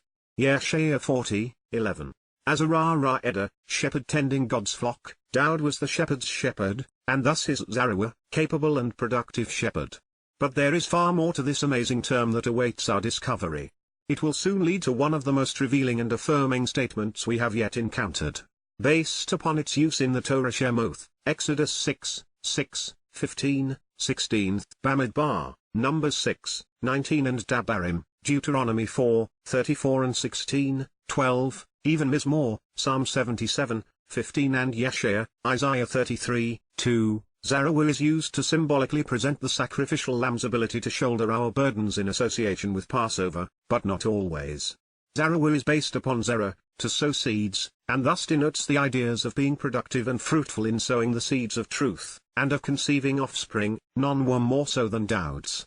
Most Hebrew dictionaries define Yahowah as arm, but that usage is quite rare, occurring just over a dozen of some 90 references. But to be fair, the arm and shoulder, like the hand, in Hebrew are almost always presented symbolically, conveying an individual's influence and capability, their power and strength, their ability to be productive, to get things done, and to prevail. Similar to the symbolic usage found here in Yeshaya 40, while also being deployed during prophetic references to the last days, we find Yahowah used in Mizmor, Psalms 98, 1, Yeshaya, Isaiah 51, 9, 52, 10, 63, 5, and Yahrekal, Ezekiel 20, 33, all addressing Yahowah's ability to vanquish his enemies upon his return. Fact is, God is a fighter, not a pacifist, as was Daud. Recognizing this, Zeruiah is deployed 3 times to denote a king leading a large army. As a result, a broken Zeruiah is symbolic of a defeated military force. Not surprisingly, the word is used in this context on 8 occasions.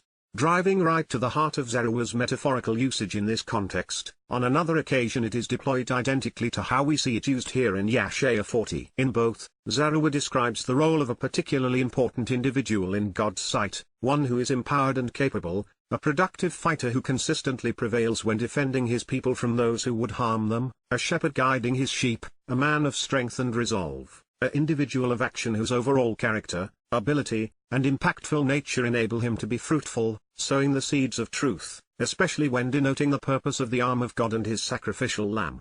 In Yeshua, Isaiah 63:12, Uoshe was presented as a Zeruiah for his contribution during the Exodus as the children of Yisrael were led out of captivity in Uetzraim and thereafter for working with Yahowah to compose the Torah. And since this reference in Yeshua 40 clearly depicts Daud as Yahowah's Zeruiah upon his return, we find the 3 most important and productive individuals Yahowah deployed being described as Zeruiah, Uoshe, Daud, and Yahusha. In recognition of this concluding thought, there are 2 other times Zeruiah is used that we'd be wise to consider, the first in Dabri HaYamim, 2 Chronicles 6:32 and the last in Yahshua, Isaiah 53:1.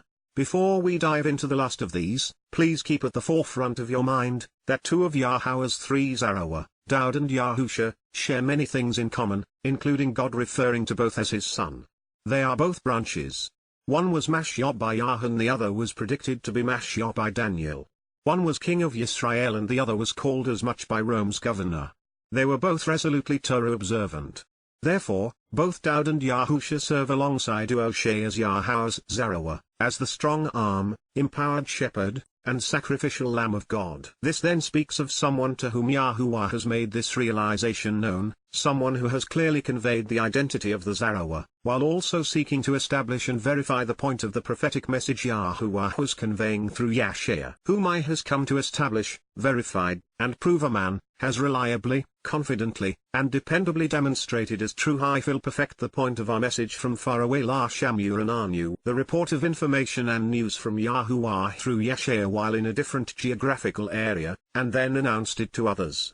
And Wah to whom Almai has the productive shepherd and sacrificial lamb Zeruiah of Yahowah been revealed and made known Galah, been openly exposed through evidence and reason? Yeshua, Isaiah 53:1. While there is a dark and light side of Zeruiah, as is the case with many Hebrew words, in this context, every positive attribute we have considered fits Yahowah's 3 Zeruiah Uoshe, Daud, and Yahusha. They were all very important to God, each empowered, capable, and productive as leaders, men who consistently prevailed when fighting to defend God's flock. They were effective and impactful men of action with the strength, resolve, character, and overall ability to accomplish the mission. All 3 recognized and fulfilled their role as shepherd, guiding and protecting their sheep and God's flock. They were fruitful, especially when sowing the seeds of truth which advance the purpose of the arm of God and his sacrificial lamb.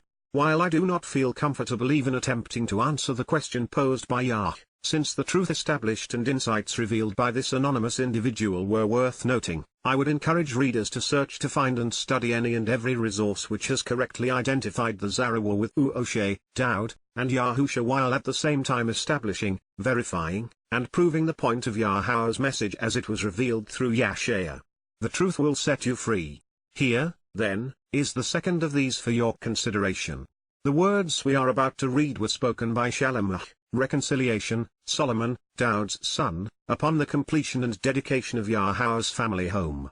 At the seminal moment in the life of a united Yisrael, standing atop Moriah with the recently completed temple gleaming in the background, the man noted for his wisdom, Shalemach, reconciliation, Solomon, delivered the original Sermon on the Mount.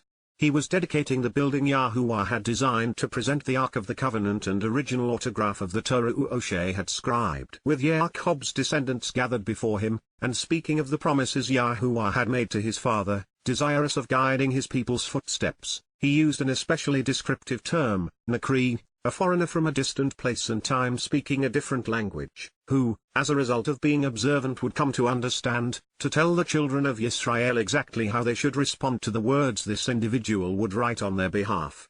After describing the importance of the Ark of the Covenant which had been placed in the center of God's home, Solomon reiterated many of the wonderful things which would befall Israel if the people continued to observe the Torah.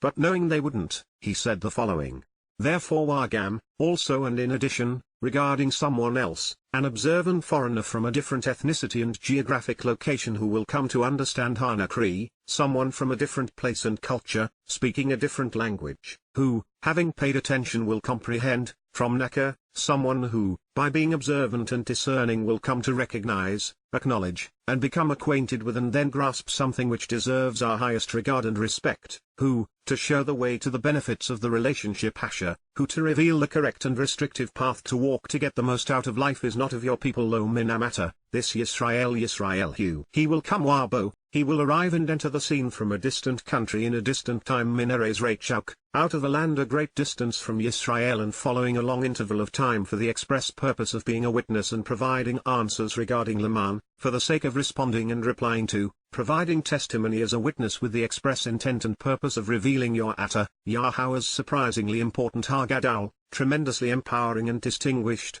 growth-promoting and magnifying, and astonishingly great name Shem, personal and proper designation, renown, and reputation, the influence of your Hanwa Yadatta, your ability to accomplish the mission, especially your Yad, the first letter in your name which as an open hand reaching down and out defines your role in our lives, denoting your ability to engage and accomplish the task at hand, along with the powerful and passionate ruler who is prepared to lead Hachazak.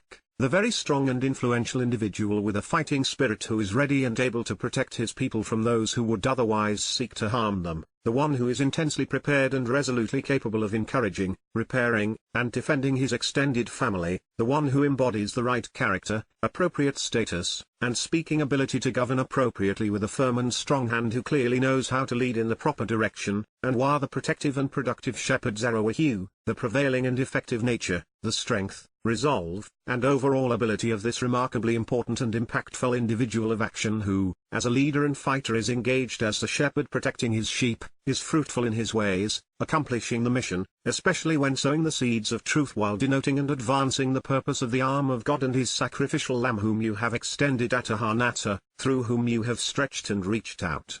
When Wahi arrives on the scene and chooses to pursue this bow, when he comes, bearing these associations, wanting to clarify the proper direction toward the ultimate goal which is to enter and be included perfect consecutive, literally and genuinely, during this moment in time, and of his own volition, then Wahi will help interested parties reconcile their relationship by providing those who exercise good judgment with the information and justification needed to make a correct and reasoned decision. Pulal, he will intervene in the relationship by providing an accurate assessment, enabling thoughtful individuals to come to an agreement, foreseeing future events. He will provide persuasive arguments which are assured to deliver the expected results regarding this familial relationship El Habath Haze, pertaining to and concerning God's home and family. Dabarim Ha-Yamim, Words of the Days, 2 Chronicles 6:32.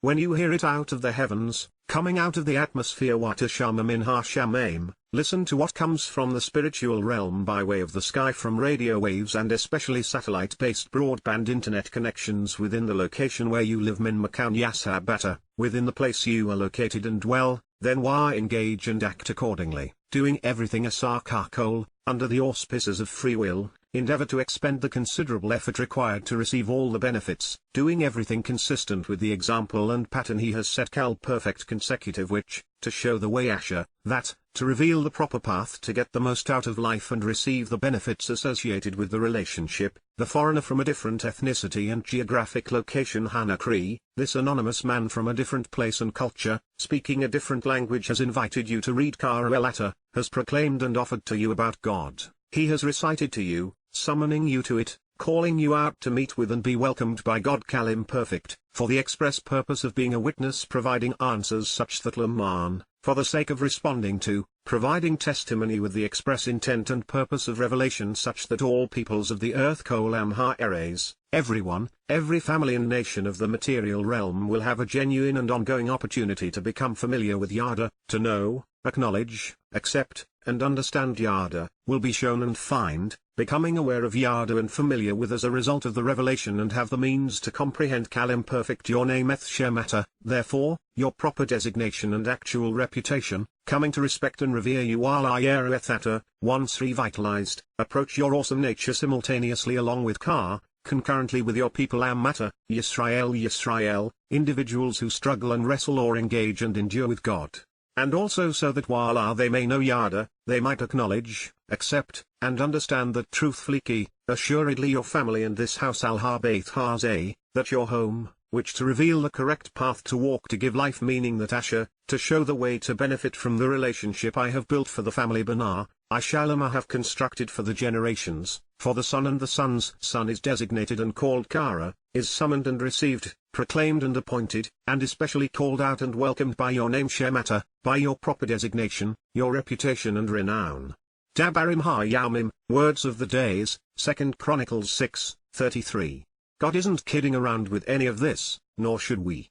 It is long past time that the world, especially Israel, listens to what Yahowah actually had to say. The ability for everyone the world over to listen to something that comes out of the sky was not possible until recently, coinciding with the time we began, when advancing technology, communication satellites, and 7 billion smartphones made it possible for almost everyone to listen simultaneously along with Yisrael.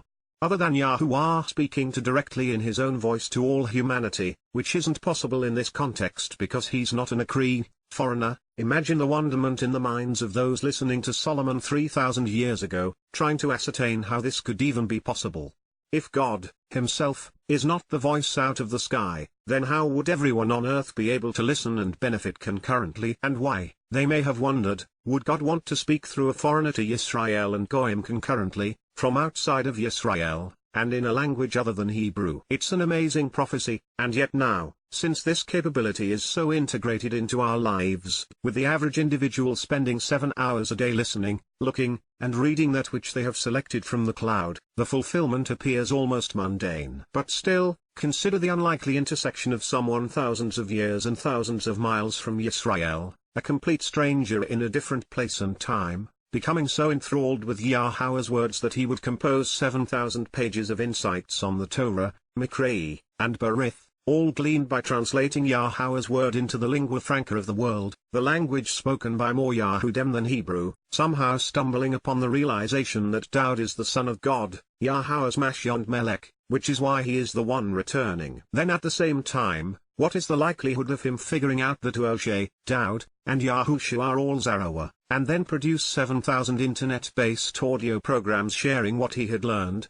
so that Yisrael could engage with Yah by listening to him sharing what Uoshe and Daud had written and Yahusha had done. As was the case with the Chota, insignificant branch composing the neck, banner, this isn't because this Nakri, observant and discerning foreigner is special or important, because he, unlike those whose words are vital, remains mostly anonymous.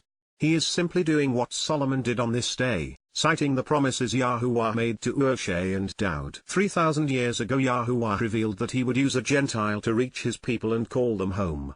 He would even endorse what he would write and say, telling his people to do as he said, recognizing that this Nakri would come to know him by being observant and understand him by being discerning, then base everything he would write on what he observed by closely examining and carefully considering the Torah and Nabi, the guidance and prophets. And so now we know why Yah wanted his message written in English, why the proper recognition of Uoshe, Daud, and Yahusha was so important to Yah, as well as why Yahowah would have to turn to a lowly Nakri known as Yada to awaken the mighty Yisrael. This may be the one and only time that Yahowah asked his people to engage based upon everything a foreigner had to say. This has been yet another revealing sojourn into the Word, enabling us to make connections which lead to understanding. But before we lose sight of the sum which brought us to these remarkable insights, let's return to and complete our review of Mizmor 5, continuing his plea to be just, even fair, and thus hold those who have promoted political, religious, and conspiratorial schemes accountable for the misery they have inflicted on Yisrael and, indeed, on people everywhere, Daud wrote. For indeed, emphasizing this point, there is nothing that is firmly established or trustworthy in their mouths. There is nothing that is reliable, enduring, or steadfast among their words, nothing secure or settled in their speech. Their inner nature is K'irephem, right to the core, being they are psychologically predisposed to be destructive with their malicious speech, or, to be counterproductive with devastating consequences, becoming relentless liars. Their throat garoun hem is an open grave gay burial site. They flatter, deceitfully seducing chalak, they are slimy and slippery, smooth talkers who consistently mislead, providing hopeful and encouraging opinions which are inaccurate and divisive. Mizmor, lyrics to be sung, Psalm 5:9. Dowd is right once again. Nothing redeeming comes out of the mouths of the political or religious. They are, as he has established, rotten to the core. Their every word is malicious and counterproductive. They are all relentless liars. Within their soaring and majestic buildings paid for by others, and with the mystique of authority and trappings of power, their deceitful words are as seductive as they are deadly. They have made themselves so hard to ignore, so prominent and integrated within the society, they have become difficult to oppose. There is no media outlet or mass communication venue willing to risk the backlash from believers who can't even fathom the possibility that those that they admire are playing them for fools. Fortunately, Dowd has God's ear, and from his lips to Yah's heart, this is what will occur. Hold them accountable Hashem Hem, please declare them guilty and elect to make them suffer the consequences because they remain liable, requiring recompense Highfill imperative, God Elohim. They have fallen of their own accord Nafal, they have chosen to bring this on themselves, electing to squander the opportunity to go to a higher position, they have been allotted a much lower one, having prostrated themselves Kal imperfect Joseph through their advice and schemes Bar Moezahem, with their deliberations, plans, thinking, and counsel, through their customs, traditions, proposals, practices, religions, and conspiracies, from yachts, to deliberate, consult, and conspire together then advise. Cast them out Nadakhem, hunt them down and drive them away, banishing them Highfill imperative along with Bar, with and in the great abundance and widespread nature Rob, the sheer quantity, extensive range, and duration of their revolting rebellion Peshahem, of what they have done that is contrary to the way and in defiance of the standard because, indeed they have been contentious in their defiance against you and have bitterly rebelled against you Marabata, they are hostile to you and have caused you distress and anguish, provoking you Kal perfect. Mizmor, lyrics to be sung, Psalm 5:10. Very early on in this process, nearly 18 years ago, we came to realize that by sending the religious to Sheol, God was being fair. They dug their own graves. They have all fallen of their own accord and stumbled on their words. Each and every one has tripped on their tongues. Their advice and counsel, customs and traditions, proposals and practices, especially their conspiracies and religions have cost the unsuspecting their souls and have taken countless others to where they, themselves, are headed. And it's not just the provocateurs, but also their provocations, the religious and their religions, which must be banished for heaven to exist on earth. It is the greatest irony of all. Claiming to speak for God, claiming to serve God, claiming to provide access to God, religious leaders are universally in rebellion against Yahowah, bitterly contentious and openly defiant, such that everyone, without exception, who believes them dies estranged from God. All religions lead away from Yahowah, as do all who advocate on their behalf. And yet, even when God, himself, reveals that he is universally opposed to the religious and will cast them away for the great abundance and widespread nature of their rebellion, the religious are not only incapable of processing God's testimony, they angrily attack Yah's word and those who share it with them. There is a better way. So let all who take refuge in you Kol Chakabata, let everyone who places their trust in you, relying upon you to keep them safe Kal participle rejoice and be glad Samak, be elated, delighted in this.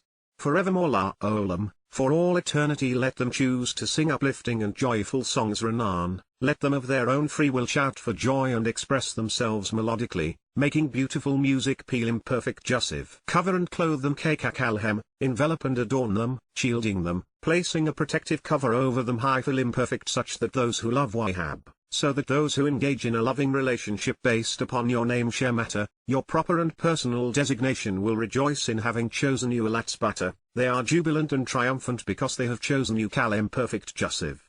Mizmor, lyrics to be sung, Psalm 5:11. It is, perhaps, the single most amazing realization in the universe. God allows us to choose him. The truth be known, there is nothing more enjoyable or rewarding than developing a personal relationship with our Heavenly Father. We give up nothing of value and gain everything worthwhile when we choose to trust and rely upon Yah. And the first step in this process, after making acquaintances, is as Dowd has written, coming to appreciate to the point of falling in love with God's name. Yahowah. So why is it that there isn't a single religious denomination or political party named after Yahowah? Why is it that the religious have actually changed and replaced Yahweh's name, removing it from his testimony 7,000 times, replacing it with Satan's title, and then calling the resulting book Babel, with the Lord, Bible? Why is it that as few as 1 in a million actually know and say Yahowah? It may have been a dozen years ago, but I recall being frustrated, knowing that Yada Yahweh wasn't Yahweh since it, by God's own admission, was based upon higher, was, is, and will be.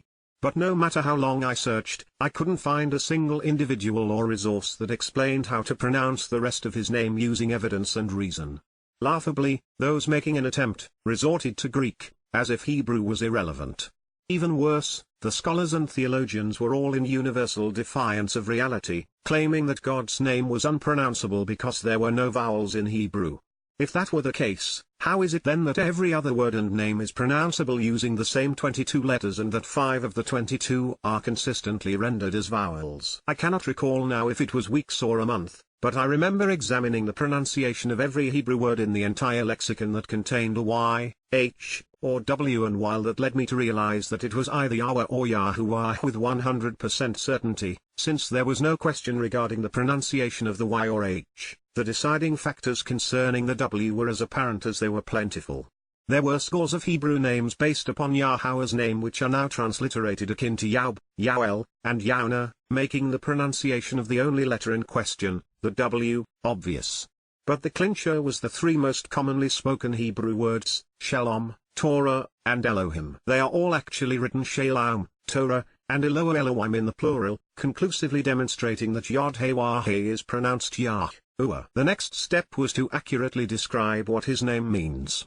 And by turning to Paleo-Hebrew, doing so was as straightforward as it was magnificent. In Yada Yahweh we see Yahowah reaching down and out to us with an open hand. It reveals that God is ready to welcome us and then lift up those willing to grasp hold. In the 2 Heys we find 2 individuals, a man and a woman as it would transpire based upon their placement. A concluding Hey makes a Hebrew noun feminine. Both individuals, which are likely representative of Abraham's and Sarah's role in the covenant and Yisrael, are standing up, reaching up, and looking up to God. The Wa depicts a tent peg, the device used to secure and enlarge a home, including the tent of the eternal witness. It speaks of increasing and adding to something, which in the case of the 2 individuals within God's name, would indicate that they are being magnified and enriched while being kept safe and secure. In Yahowah's name, therefore, we see the covenant family. Sharing what I had discovered about the most important name in the universe, the source of life and enlightenment, liberation and empowerment, became my passion. It remains so to this day. Yes, indeed, surely and reliably, you commend, favor, and bless Atabarak. You lower yourself, getting down on your knees, to lovingly and beneficially lift up imperfect those who are right and therefore innocent Zardak, those who are correct and thus vindicated, Yahowah, with that which resembles a shield Karhat Sina, with that which is similar to a protective covering for the entire individual which envelops and surrounds him Atar, which wraps around and crowns him Kalim perfect energetic none such that you can accept him and be pleased with him Ratzon, such that he is found desirable and pleasing, and having provided restitution you can make amends, favoring him by restoring the relationship. Mizmor, lyrics to be sung, Psalm 5:12. Call me slow. I finally figured it out after all these years.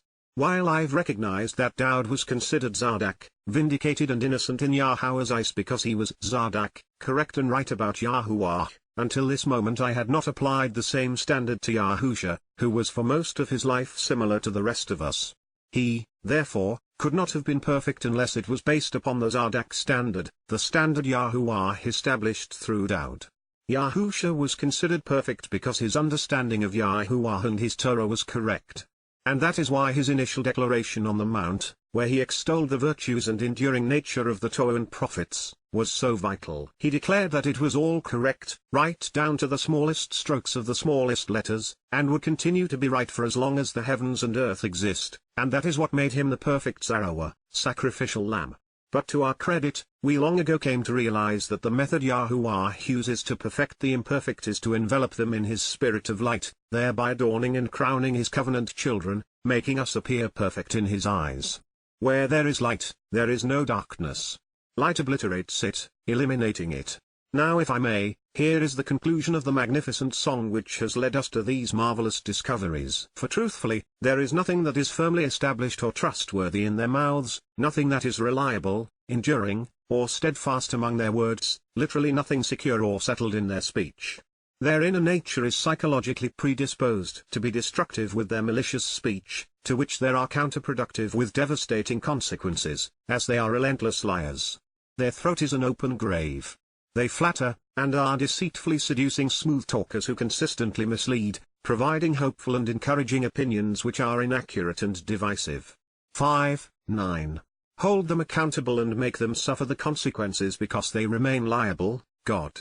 They have fallen of their own accord, having chosen to bring this on themselves, through their advice and counsel, customs and traditions, proposals and practices, especially their conspiracies and religions, which have taken countless others to where they, themselves, are headed. Cast them out and banish them along with the great abundance and widespread nature of their revolting rebellions which are contrary to the way because, indeed, they have been contentious in their defiance against you and have bitterly opposed you, anguishing and provoking you. 5:10. So now let all who take refuge in you, letting everyone who places their trust in you, relying upon you to keep them safe, rejoice and be glad. Forevermore, let them choose to sing uplifting and joyful songs. Cover and clothe them such that those who love your name will rejoice in having chosen you. 5:11. Yes, indeed, you commend, favor, and bless, getting down on your knees, to lovingly and beneficially lift up those who are right and therefore innocent, correct and thus vindicated, Yahowah, with that which resembles a shield, a protective covering for the entire individual, which envelops and surrounds him such that you can accept him and be pleased with him, favoring him by restoring the relationship. Mizmor 5:12. Now that we better understand the role Dowd plays in communicating Yah's message, let's consider one of his most uplifting Mizmor, Psalms.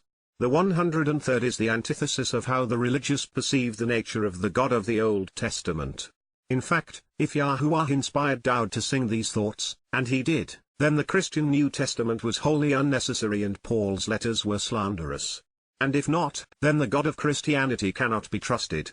The 103rd Mizmor begins uniquely, suggesting that it was written either for Dowd, to Dowd, concerning Dowd, or on the wisdom of approaching God's beloved Son. And while it may seem odd that the author of the psalm would write this to himself, even of himself, and especially about approaching himself, in the role he assuredly plays as Yahowah's only Mashiach, Melech, Ben, Smak, and Nabi, it's wholly appropriate for God to devote a song to him. That said, I suspect that for Dowd or concerning Dowd are the best ways to render La Dowd because it's clearly this man's expression of his affection for Yah. Dowd is the antidote for Judaism as the religion protests that only rabbis can interpret the Torah, Islam where deceiving and dying are encouraged and their God bears a different name, and especially Christianity which purports that the Torah cannot save. Yah's songwriter is even the cure for the supposed enlightened ways of multicultural socialist secular humanism and political correctness in that reason trumps illusions. As such, the surest path to learning the truth and approaching God on his terms is through Dowd's lyrics, words like these.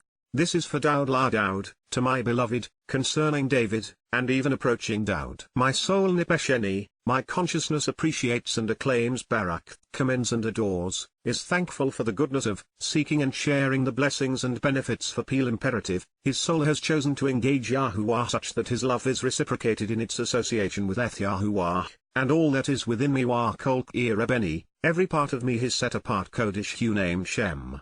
Mizmor, lyrics to be sung, Psalm 103:1.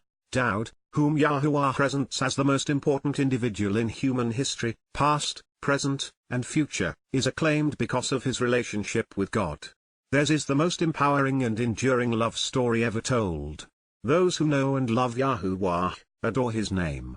If nothing else, Dowd has made this abundantly clear. If you refer to your God as the Lord, Hashem, Adoni, Jesus, or Christ, your God isn't God.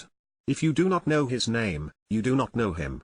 There are very few things, and perhaps nothing, that Yahowah values more than us knowing and using his name.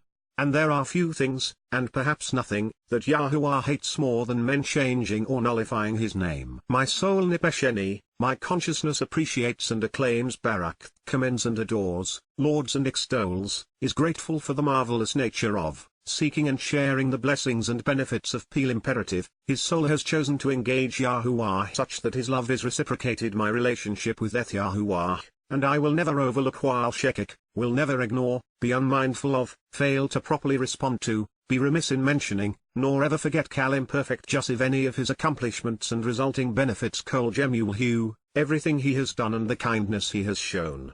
Mizmor, lyrics to be sung, Psalm 103, 2. Dowd's association with Yahowah was multidimensional, as ours should be as well. It was intellectual and emotional, engaging and conversational, inspiring and pragmatic, enlightening and enriching. He was a brilliant and receptive student studying under the perfect teacher. And everything he learned, he shared, never overlooking or omitting anything with respect to his life with Yah. Therefore, we can benefit from Kol Jemuel, everything he has done and the kindness he has shown, all of his accomplishments and resulting benefits in the same manner enjoyed by Yahowah's most celebrated son. Dowd's commitment to share everything he learned from God over his lifetime in the center of Yah's universe makes him uniquely important to God and to us. When we read and respond to his testimony on behalf of Yahowah, we are rewarded to nearly the same degree. After letting us know exactly where he stood in relation to Yahowah, Dowd posed a series of rhetorical questions which were designed to encourage us to come to the same conclusion that Yahowah alone saves. And at this point in time, there was only one way for God to achieve this result, which was through the Torah's presentation of the Berith and Mikra. This remains true to this day, and that is what makes Dowd's songs so irreplaceable. With so much at stake, it's vital that we are absolutely clear. Dowd was saved because he could answer these questions correctly, not because he was good, because he wasn't. The same conditions apply to the rest of us. When it comes to establishing a relationship with God and to our salvation, being good won't do us any good. Being correct will make everything right. Hoo-ha, indicating either that a question is being asked or the answer is being addressed and the source identified who forgives, removing your culpability, freeing you kalak, pardons you, releasing you from any association Kal participle, serving as a literal and genuine verbal adjective, describing the action and the one carrying it out of all of your errant thinking, wrongdoing, erroneous statements, and distorted opinions la kol awanata, from every one of the times you have twisted or perverted the truth with warped thinking, from all of your iniquity and depravity, the totality of your guilt and liability you have incurred, from all of the pain you've inflicted and damage you have done by being misled and misleading others, along with the punishment due and war, and also from one Qumran Psalms who heals and restores Rapha, promotes restoration for those who are injured and diseased, repairing and curing Kal participle, serving as a literal and genuine verbal adjective, describing the action and the one carrying it out all of your diseases and disabilities la kol tashalui matter, every one of your ailments and impairments, all of your tormenting pains and grievous plagues, even all the rust and corrosion, filth and scum on you. Mizmor, lyrics to be sung, Psalm 103, 3. Only Yahowah can prolong our mortality, but even he cannot do it alone. Yes, he can wipe the slate slathered with our musings and mumblings clean, but only after we stop blabbering Babel. He has the antidote for the plague of religion, but it is only effective once we stop subjecting ourselves to the serpent's venom. Once upon a time, I was very religious. I was political, patriotic, and worse, pro-military. As a vocal advocate of each, I was headed to an eternity of incarceration in Sheol. But fortunately, somewhere along the way I learned enough about these things and met sufficient numbers of those empowered by them, to start questioning and then reject my affinity for each. It was only then that God introduced himself, asking, as he had to Oshay long ago, although clearly Moses' role was infinitely more vital than what he had in mind for me, to do what is arguably the single worst job this side of hell, expose and condemn Muhammad, Allah, the Quran, Hadith, and Islam. But once it was accomplished to his satisfaction, read Prophet of Doom if that mission is of interest to you, I became his student and he my teacher. While that is still the essence of our relationship, somewhere along the way he redeemed and delivered me from Sheol, offering the opportunity to live and work with him as his son, just as he had to so many before me.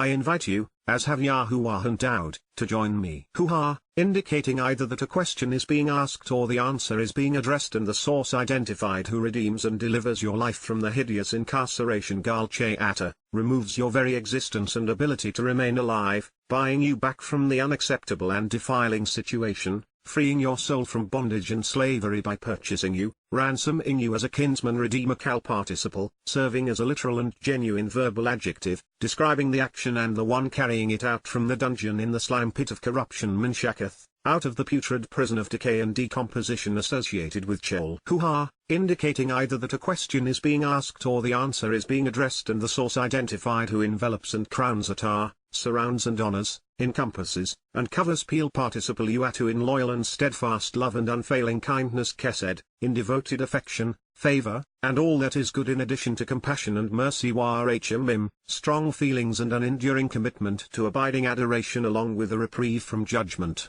Mizmor, lyrics to be sung, Psalm 103, 4. Since it sounds a bit pretentious, it isn't something I'm comfortable reading, but it is undeniable.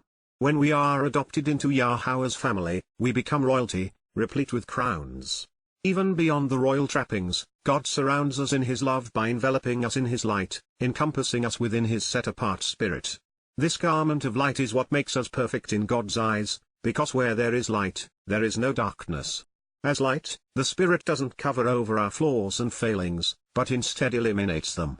It is but a shadow among the brilliance being conveyed, but this is prophetic because Yahusha was actually placed in a lightless dungeon by the religious authorities in Jerusalem. It was symbolic of what his soul would endure on unyeasted bread to free us from Sheol. Most of all, and just like Daud, I find my relationship with Yahowah Sabbath abundantly satisfying. I appreciate all of the good He has done for me and for so many others. Indicating either that a question is being asked or the answer is being addressed and the source identified who abundantly satisfies Sabbath, provides overwhelming contentment and satisfaction, fulfilling the vow to enrich and empower fill participle you with that which is good heart obedi, with trappings and ornamentation which is beneficial and pleasing, valuable and generous, and adornments which are prosperous and beautiful, joyful and festive, appropriate and agreeable so that you are reaffirmed, restored, and renewed attitude so that you are rehabilitated and returned to the original and intended state, such that the relationship is affirmed and re-established, becoming similar to like a perpetual youth Noraim, indefinitely and eternally young, living forever with all of the vitality and freedom of a teenager prior to adult responsibilities and winged being which can take flight Nesha, having the large wingspan of an eagle. Mizmor, lyrics to be sung, Psalm 103, 5. Just because God isn't impressed with someone who is particularly good, He is committed to providing His children with everything we could ever want, the most important of which is to restore and renew our soul.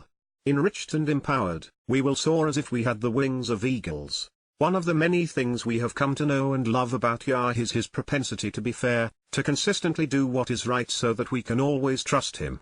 The standard by which Daud was deemed right applies to all of us, including God Himself.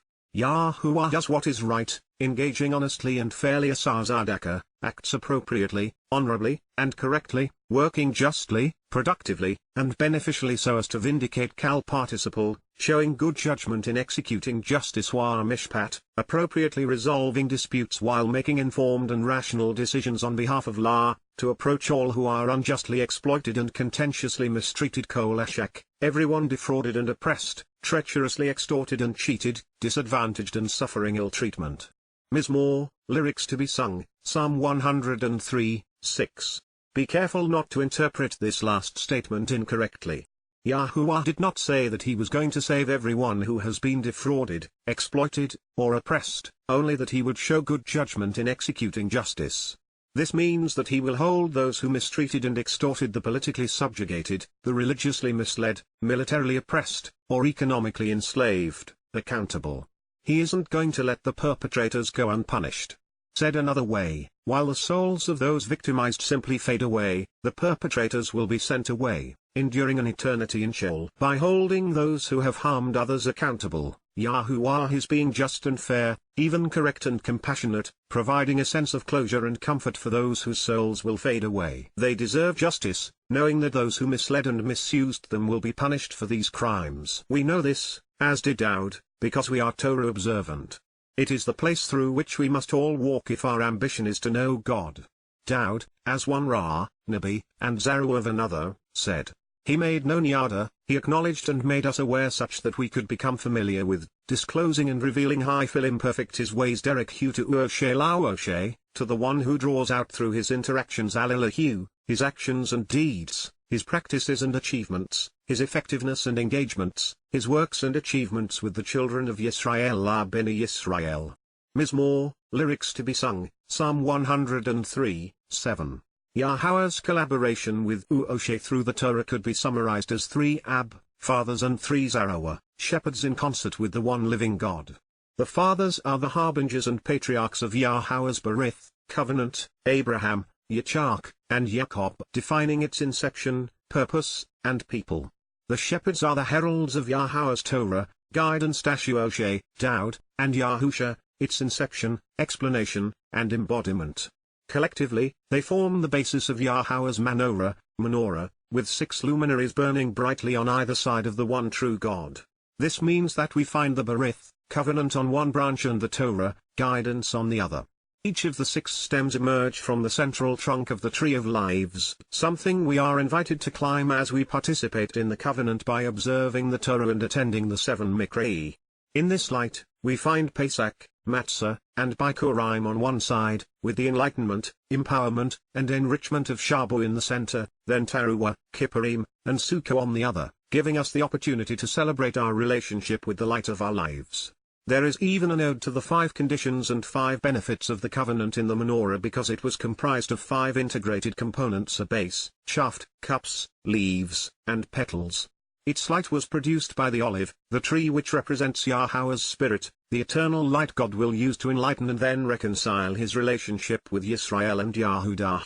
And as an interesting aside, not only was olive oil the purest form of light in the ancient world, and the olive the longest-lived tree in the region, olives are pollinated by the ruach, wind. Daud understood the secret of life because he was Torah observant.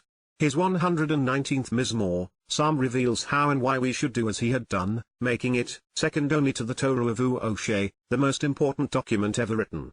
If you'd like to read what its author had to say, you'll find it in an introduction to God. There, one of the many things that you'll discover is what the King of Yisrael has just revealed. Yahuwah engages and interacts with Yisrael. They, as the chosen people, are the descendants of Jacob and natural heirs to the covenant. They were liberated by Yahuwah and given the promised land, and they will be reconciled with him again upon his return on Yom Kippurim. God's focus has been and will continue to be on his people Yisrael. That is never going to change. It is through the Torah and on behalf of his people, that Yahuwah, his compassionate H, has strong feelings and an enduring commitment to abiding adoration for those he's offering a reprieve from judgment. A derivative of Racham with the U suffix which denotes all things associated with this concept, and merciful Wachanu, is inclined to bestow favorable treatment and provide unearned benefits along with generous blessings, being gracious. A derivative of Chanan with the U suffix which denotes all things associated with this concept, long-suffering and loyal, slow to anger, Erekaf, able to endure that which is resentful and displeasing in the relationship for a long time, and abounding in goodness, overwhelmingly kind, and steadfastly loyal, all while showing great favoritism and passionate love, Warab Kesed, and abundantly generous, offering tremendous assistance and rewards to those in a relationship with him. Mizmor, lyrics to be sung, Psalm 103, 8. This is the God I know. And to be honest, he'd have to be this way to put up with, and indeed love, the likes of you and me. But it was also true with Uoshe and Daud. And that is why this statement, including Rach, Chanub, and Kesed, along with the unique modification of Af, is so profoundly important. Uoshe and Daud were highly flawed individuals, and both had their moments when they were dunderheads, as is the case with every single one of us. We are not perfect, not even close, and yet so long as we strive to know and respect our Creator to the point that we invest the time to comprehend what He is asking of us and offering us in return, then He is magnanimous. No matter how fast and furiously we dig, His shovel is bigger and better. He always gives us far more than we can offer Him. And yet, it is His nature to celebrate what we do together such that He moves heaven and earth for those He loves and who love Him in return. For any endearing and enduring relationship to work, we must come to a place where we focus upon and enjoy our partner's positive attributes while overlooking, or at least de-emphasizing, their less than desirable proclivities. That is exactly what Yahuwah does for those in the covenant relationship. We know from how Yahuwah interacted with and communicated through these men that they were a handful at times. And yet, both men contributed mightily, pouring their lives into establishing the covenant. And in this way, In the imperfections of their lives and the perfection of their inspired testimony, they became the living embodiment of Mizmor 103. The purpose of the Torah is to introduce us to the Berith and then explain how we can become part of it by attending the Mikra. Those who follow this path will find Yahowah to be exactly as Dowd has just described him. They will find their Heavenly Father as he presents himself, compassionate and merciful, long-suffering and loyal, overwhelmingly kind to those he favors with his love. Those who see him differently, don't know him. In this regard, time is of the essence. Even the best of us can try God's patience. For example, Yahowah loved working with Moshe, but enough was enough, and as a consequence of striking the rock, Moshe was given a time out, and told that he could not enter the promised land at the same time as the rest of the flock. And remember, these unruly sheep had already been substantially thinned after the whole golden calf episode. But it is also true with Dowd. Sending Uriah, a covenant member, to his death in battle so that he could take his wife, Bathsheba, was too much for Yah to bear. So father and his beloved son experienced a time out, a period when Yah stopped speaking directly to the man through whom he had inspired this Mizmor. So while both men remained in the covenant, and both are celebrating life with Yah in the spiritual realm, they both were so contentious at times that even their work suffered for it. And that's the life experience of the very best among us. For lesser men and women, the clock is ticking even faster. He will not continually quarrel with someone Lola Netzarib. He will not subject his preeminence to unending arguments, always contending in hostile opposition, continuing to endure taunts and insults Kal imperfect, nor will he eternally while Olam serve as a frustrated caretaker Natar, tend to those who displease him, maintaining the status quo as a disappointed and irritated observer, bearing resentment Kal imperfect. Mizmor, lyrics to be sung, Psalm 103, 9. Even though it will get far worse before it gets much better, the time of quarreling is nearly over. Yahowah has no interest in, nor motivation to, subject his preeminence to an unending stream of contentious arguments nor subject his sublime character to insults. Depending on whether or not you wish to be removed from or endure time of Jacob's troubles, you have until Towrah in 2026 or 2027 to make the harvest or hope that by Kippurim in 2033 you will be able to resolve your conflicts with God. When Yahowah returns with Dowd, neither will serve as Natar, frustrated caretakers over irritants clinging to the status quo. Eternity is a celebration of family without foes. Earlier, the rhetorical questions Dowd posed were presented in the second person, but now he has returned to first person plural and is making statements which would include all covenant members. It's not according to Lokar, not based upon nor consistent with the ways we are misled and offensive Chetu Ananu, our antagonistic actions that he acts and engages with us as Allah Ananu, that he made us or works something out with us Kal perfect, nor according to our errant thinking, erroneous statements, or invalid opinions Lokai Ananu, nor are twisting the truth with our inaccurate beliefs, nor based upon our iniquity, neither the guilt we have incurred nor the pain we've inflicted by inadvertently misleading others that he deals with us Jamal al-Ananu, that he rears us nor repays us Kal perfect. Mizmor, lyrics to be sung, Psalm 103, 10. Even after investing half a lifetime observing the Torah, we still don't understand the half of it, and there remain countless aspects of the world around us which we don't fully comprehend.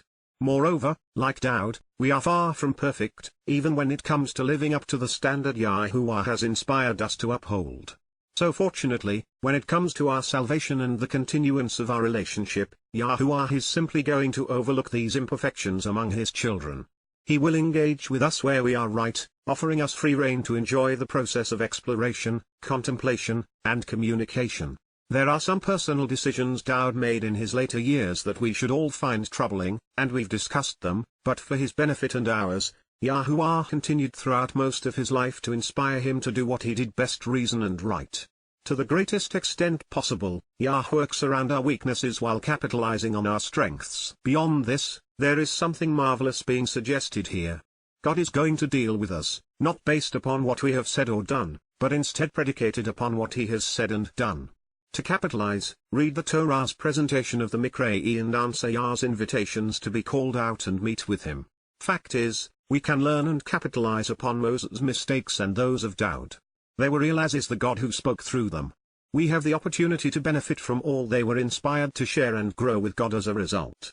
Dowd's next 3 sentences tell the story of God's love for his children and what he has done and will do to keep us together. They speak of love beyond our comprehension, and mercy so far-reaching our rebellious nature becomes as distant as light is from darkness. 7 dimensions are from 3, and the sun is from the earth. Indeed, for just as similar to, comparatively the heavens and spiritual realm are elevated in scale and dimensions beyond our comprehension Gabashamim, the universe is bigger than we can envision, towering above and beyond the material realm al-Ha'eres, over the earth, so too is his steadfast and enduring love, his unfailing generosity, and mercy Kesed, his magnanimous nature, unmitigated affection, and overwhelming desire to favor with benefits towards those who respect and revere him al-Yahweh, for those who appreciate his astonishing character and awesome nature. Mizmor, lyrics to be sung, Psalm 103:11.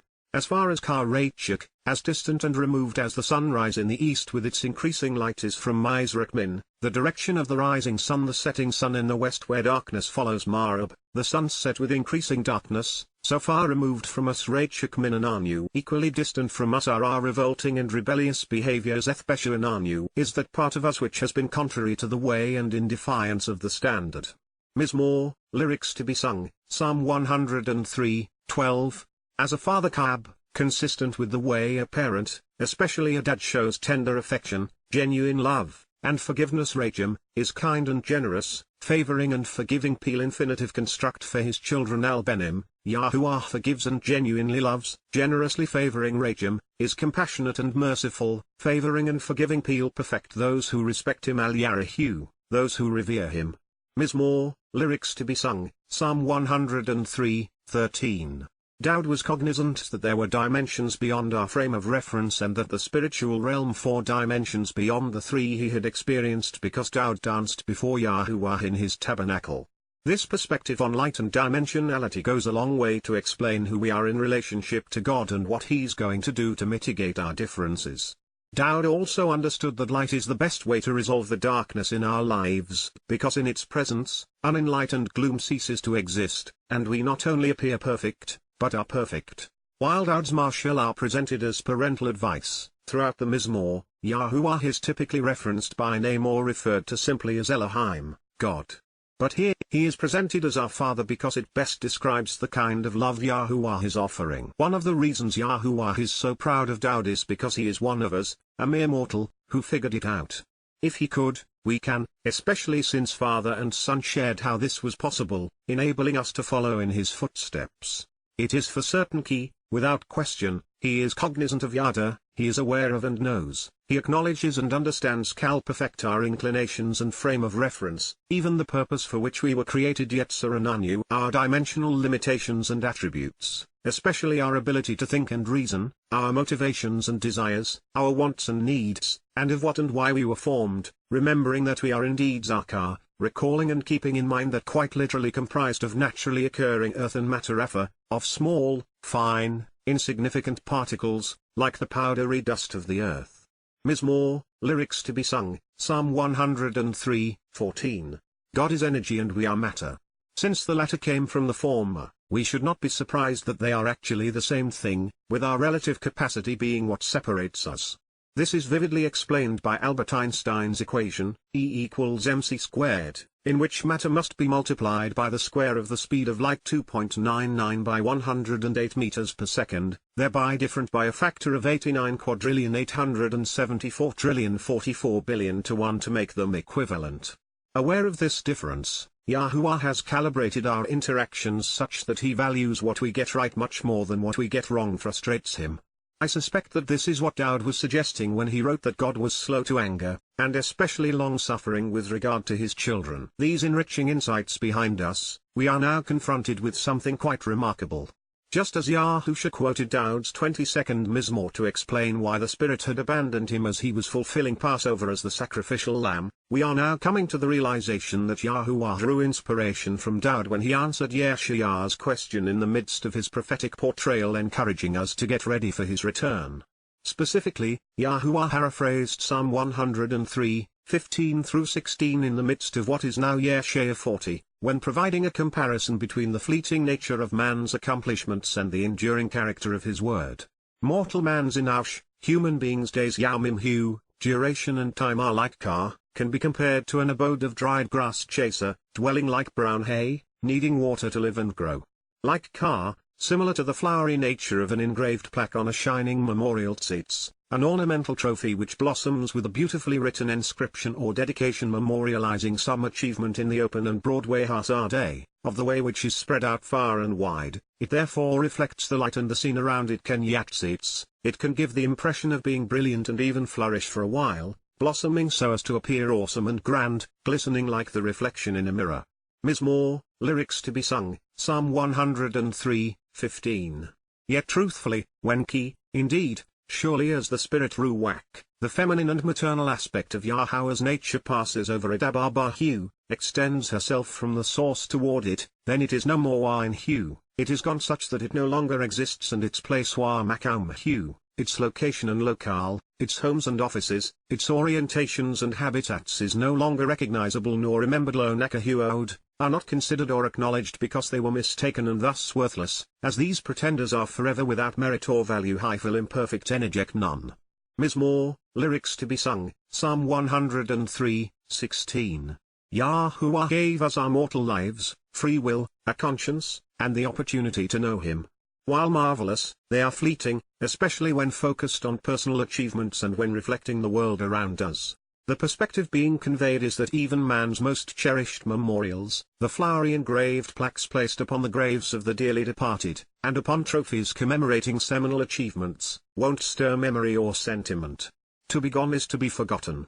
And that is the way it must be for those who live on to live happily ever after. To be anguished over the loss of loved ones or tormented by mankind's hellacious abusive conduct would take some of the joy out of living. We will, therefore, remember the beautiful and forget the ugly. There will be some constants as we turn the page from mortal to immortal.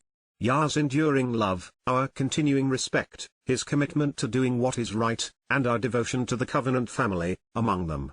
Closely examining and carefully considering the directions Yahowah has provided regarding the terms and conditions of His covenant, and responding appropriately, will be something we will all share. But while the steadfast and enduring love, the unfailing generosity and mercy chesed, the magnanimous nature, unmitigated affection, and overwhelming desire to favor, lavishing with benefits of Yahowah is forever and ever, enduring eternally and without end min olam ad olam, is everlasting and perpetual for those who respect and revere Him al-Yarahu, enabling those who appreciate His awesomeness to draw near with His vindication and righteousness Zadakahu, His commitment to doing what is correct and acquitting, honest and fair, beneficial and prosperous, both just and right for His children's children. La Ben 103:17 On behalf of those who observe La Shema, for those who closely examine and carefully consider, focusing upon and thinking about His covenant Barith, His family-oriented relationship, His household and home, His familial agreement and contract, His binding oath and promise, and who remember while Azakah,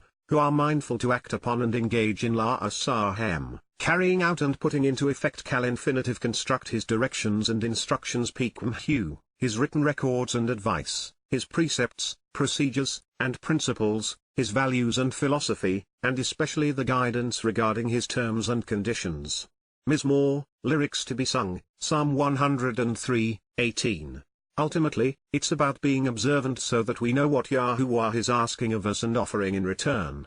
The purpose of life and our highest calling is to be part of His covenant family. Yahowah has prepared and established cube, formed, fashioned, and supports Hyphil perfect His throne Kais His place of authority and seat of honor in the spiritual realm of the heavens Bar HaShamim with His realm Wa Malkuth His authority, power, and influence serving as a proverb, revealing what He and it is like by drawing pictures with words Marshall, communicating by way of visual and verbal comparisons to reveal who has ultimate dominion Kal perfect in everything Bar HaKol, and everywhere.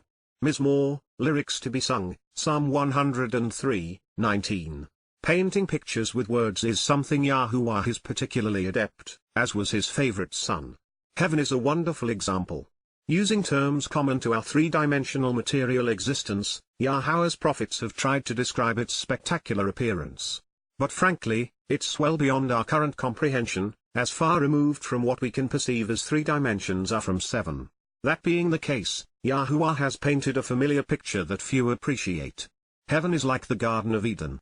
Consider what happened there. and then expand the size of the garden to the size of the universe, 93 billion light-years in diameter, and you'll appreciate what it will be like to camp out with Yahowah and other covenant members throughout time and space. We will still be guided by his words, even his Torah, teachings which will then be integrated within us. We will still observe the Shabbat and attend the Mikra, celebrating both as they were intended. But we will no longer have to endure any form or religion or politics, lies or liars, abuse or abusers. Dowd was obviously familiar with Yahowah's Malak, messengers. And so he has correctly described their nature and purpose. They have been programmed to follow orders, to listen to what Yahowah has to say and then do it. They are essentially very powerful, very capable, implements. They convey God's intent and keep those he loves safe.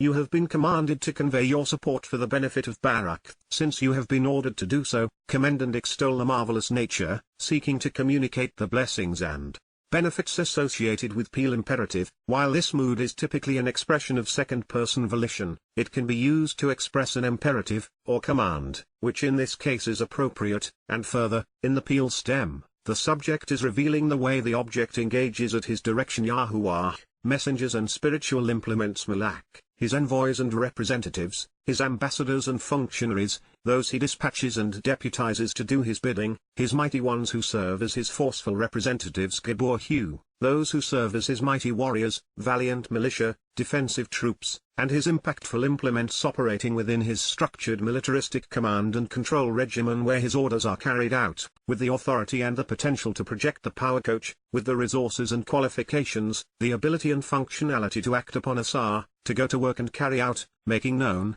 to perform as specified, expending the energy to bring about and effect kal participle his word to Bahu by actually listening to la shama, by drawing near and hearing kal infinitive construct the sound kaul, the voice projecting his speech to Bahu. Mizmor, lyrics to be sung, Psalm 103:20.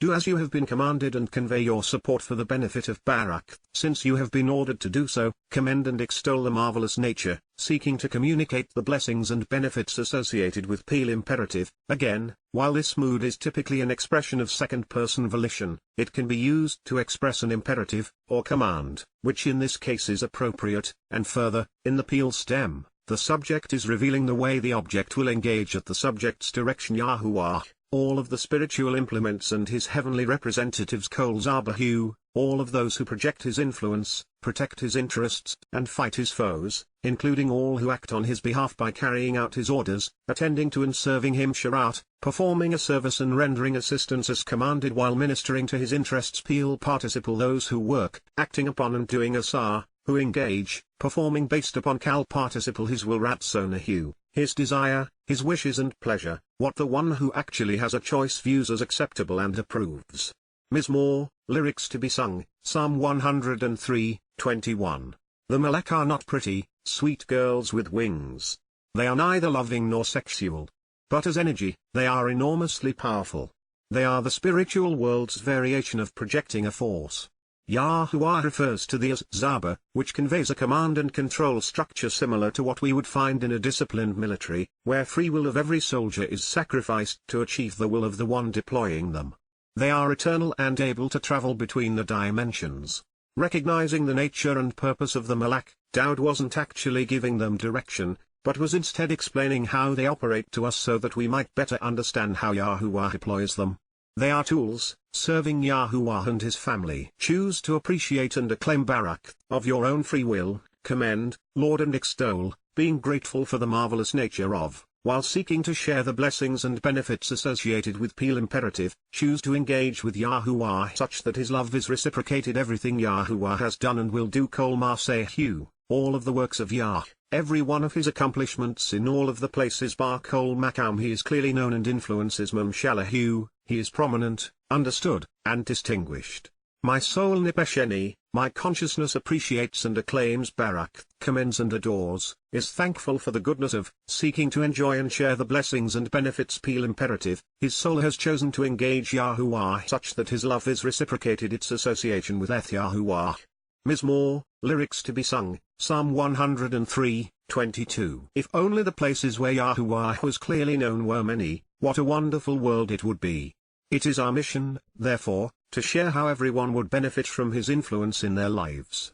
And no one was better at this than Daud. There isn't a single prophecy in which Yahowah cites Yahusha's name, identifying him as the one who fulfills it. And yet there are hundreds of prophecies, almost all of which will be fulfilled upon Yahowah's return, in which Daud is expressly named. I suspect that this is why Christians feel obliged to replace Daud's name with Jesus and errantly claim the things of Daud and Yisrael for themselves. But why then would they trust a God who can't keep his name straight and who would be willing to give to another what he has promised to his son and his people? Christians have had to cobble together bits and pieces of pagan law to create a God which fits their sensibilities and expectations, one they believe will do as they desire because they have projected their desires upon him. And yet the beloved Son of God, the anointed King and Messiah, even Savior, Christians seek, does not have to be mass-produced. He is real, eminently and intimately knowable, even verifiable. No faith required. Best of all, not only was he flawed like all of us, and then perfected by God, through his songs he laid out as clearly as words allow how we can achieve the same result. As simply as one would take out the trash, you can throw your dead God on a stick away, and along with that revolting image, your church, your Bible, and your religion, all of it Jesus of Nazareth, Christ, and Christian, Easter and Christmas, Sundays and steeples, prayers and worship, the Lord and Mary, Paul and Timothy, donations and bowing down, the Trinity and faith, a dying and resurrected God, a New Testament and gospel of grace. It is all rotten to the core. It is all Babel. But so is Judaism and Islam, Mormonism and Hinduism, Buddhism and secular humanism, capitalism, fascism, socialism, communism, and multiculturalism, and even New Age spiritualism and yoga. If you still count yourself among their devotees, and if taking out the trash is too much to ask at this point in our relationship, then I'd like you to leave. Your religion and your politics are stinking up the place. That said, over the past 20 years I have never sought, and I will never seek, the company of those who are defined by their faith in their religion or politics. Personally, I think such individuals are stupid and are often repulsive. But that's true with God as well, although he has avoided the political and despised the religious for 6,000 years. There is a reason that Yahusha consistently referred to himself as the Son of Man. It was true.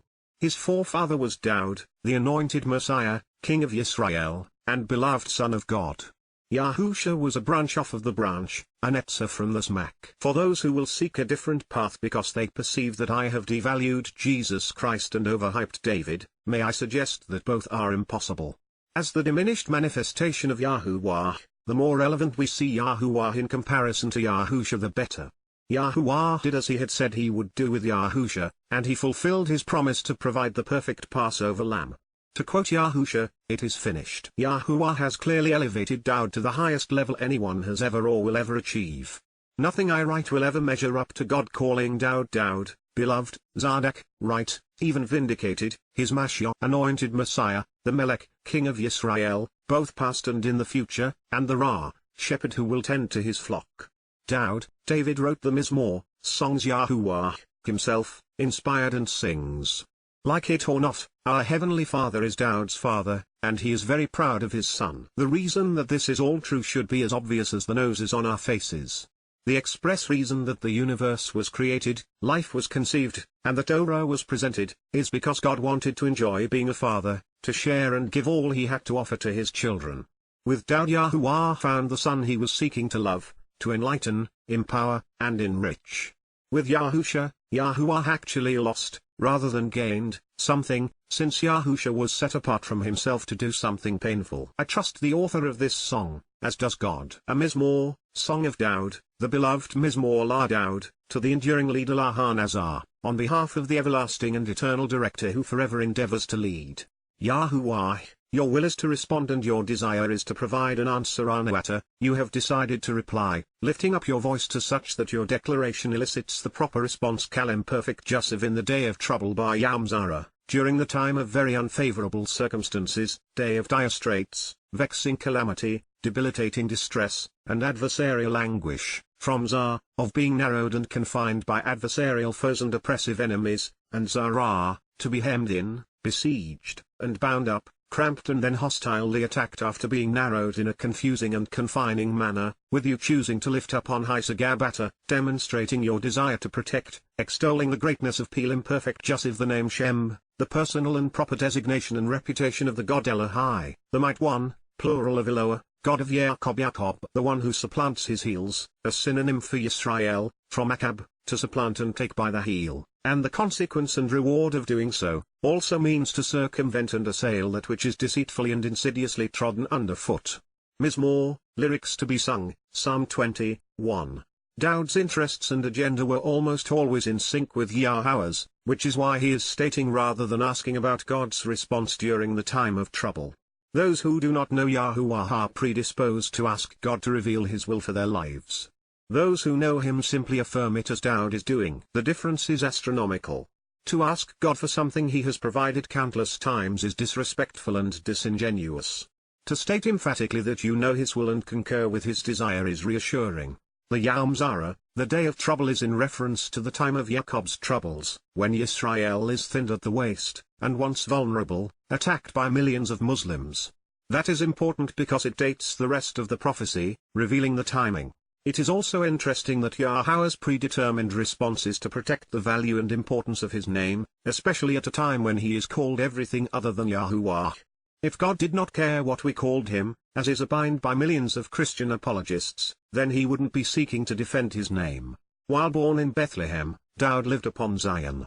We've read what he has written on its signs. He will choose to send out Shalach. It is his will and desire to reach out by dispatching and extending Kal imperfect Jussiv of the set-apart place Kodesh, by means of being set apart, and from the set apart by means of the signs posted along the way Wam in Zion. Thus from Zion, the help you need Ezrata, someone to assist you who is able to accomplish the task, a helper who is strong enough to get the job done, a savior who will fight on your behalf, and the means to strengthen and sustain you Kadata, support and uphold you, making you safe and sustaining you, expending the energy to renew and energize you Kal imperfect Jussiv Enejek Nun. Mizmor, lyrics to be sung, Psalm 20:2. The inference here is that this helper is Dowd, Yahowah's shepherd. He, unlike Yahusha, is inseparable from Zion. This next statement includes three interesting words, one of which, mincha, can be rendered correctly as contributions or sacrifices, offerings or gifts which have been bestowed and apportioned. As such, God could be choosing to remember whether or not we have done as he instructed during the Mikrei, especially on Pesach with regard to the sacrificial lamb. It is through the first four Mikrei that the gifts of the covenant are mincha, bestowed and apportioned. However, he could also be mindful of the time we have sacrificed to contribute to what he wants to achieve, the things we done to bestow the truth for the benefit of others, particularly because mincha infers that the contribution has been given without compensation. There is also the implication that this gift is of a superior nature. Rabbis, who charge fellow Jews for everything, enriching themselves at the expense of their people, while presenting themselves fraudulently as a superior gift to their kin, call their prayer time, which is nothing more than collective rote recitals from their Talmud, mincha, perverting the actual meaning of mincha. That said, rabbis who have a love-hate relationship with Dowd, specifically include Mizmor 6 among their recitals. I suspect that this is true because Dowd wallows in his failings throughout the psalm, and it reveals his personal vulnerabilities during his darkest hour. The message of Dowd's song, however, which is to recognize that we are frail and Yah is strong, and that we should trust and rely upon him, not ourselves, is one that the rabbis all seem to miss, even subvert. The second thought-provoking term, ola, also has a range of potential meanings, most of which are differentiated based upon the diacritical markings, contrivances which were added under false pretenses 2,000 years after these lyrics were written. Circa 1100 CE, and under the spell of the Rambam, rabbis had the audacity to call their Masoretic vowel-pointing system, shav, from the verb, shua, to deliberately deceive and fraudulently mislead. Therefore, I have consistently disregarded their inclinations and have chosen to predicate the definitions of the words found in these books strictly upon the Hebrew letters originally written to depict them. Such then is the case with ola, which, based upon Allah, to go up, rise, and ascend, is correctly translated means of ascent, or acceptable means to rise. This known, ola is often rendered burnt offering, but only because smoke rises. As it is a branch, an extension from the main trunk of the tree which grows out laterally and produces prolific foliage. It is also a secondary outgrowth or stem. Also, while it doesn't fit this context, the lexicons suggest that ola can be rendered injustice, the state of being incorrect or unjust. The third insightful term is dashan, which I've rendered the one accepted and anointed. We'll consider further at the conclusion of this remarkable prophetic statement. He will, of his own accord, remember Zakah. His desire is to recollect, recall, and bring to mind all of your contributions kol minshuata, all of your sacrifices and offerings, your gifts and what you have bestowed on behalf of others and were those of your branch, your means of ascent ale, ola ana, the acceptable means to rise, from Allah, to go up, rise, and ascend, the one accepted and anointed dashan, the one who was prepared and prospered then became overly satisfied peel imperfect cohortative, first-person expression of volition, which is best attributed to the speaker, and thus Daud, where the object, which is the acceptable branch, has chosen to be put into action by the subject, God, with unfolding implications over time. Pause now and contemplate what this means. Selah. Mizmor, lyrics to be sung, Psalm 23. Relationships are reciprocal. So it's appropriate for Yahowah to contribute on behalf of those who have made a contribution. And in this regard, there are three individuals which stand out most of all: Uoshe, Daud, and Yahusha, one of whom is being designated here by the references to branch, being used as a means to ascend, as well as being acceptable and anointed. Only Daud met all of these qualifications.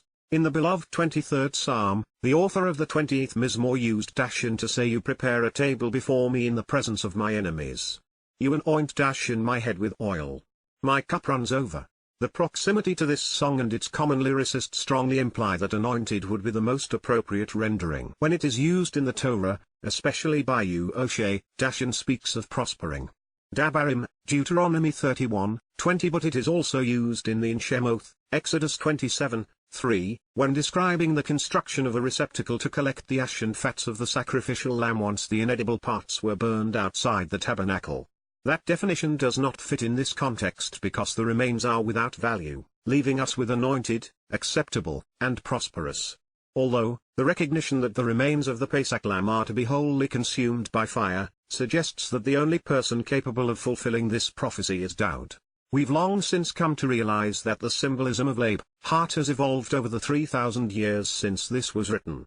In Daud's mind as he scribed these words, the heart was the seat of judgment, the place where observation and experience coalesced with character and intellect to produce the best possible plan of action, one in which the individual was motivated and confident in achieving. Today, we'd call it exercising good judgment such that our actions are reasoned and right. He wants to give to you Nathan later, it is his desire and will to bestow unto you, offering and allotting you kal imperfect jussive, that which is in accord with kar, that which is consistent with your best judgment labata, you exercising good judgment such that your heartfelt desire is determined by your conscience and is the product of observation, experience, character, and intellect, and fulfill wamail, choose to satisfy peel imperfect jussive everything you've advised for others kolesa, all you have thought about, accepted, and acted upon, including that you have proposed while counseling others. Mizmor, lyrics to be sung, Psalm 24. It would be appropriate to render Laban's heart's desire for those like Daud, whose will was in sync with Yah's. When we want what God wants to give and what He wants achieved, we will always get what we desire, even without asking. There is but one way to benefit from this extraordinarily positive position, and that is to be observant, closely examining and carefully considering everything Yahowah has revealed to us through the likes of a mizmor such as this one, and then exercise good judgment regarding what we have learned. This leads us to contemplating exactly what Yahowah seeks to fulfill through us and to us, as defined by Kolesa, everything we have advised on behalf of others, what we have thought about, accepted, and acted upon, including that we have proposed while counseling. This suggests that God is going to give us what we have given to those who have listened to us and relied upon what we have said and offered. If our advice was religious, we will be dealt with religiously. If political, then politically. If consistent with the Torah, then by its methods and benefits. While it's fair, it should cause us all of us to take pause and read before we form opinions and think before we speak.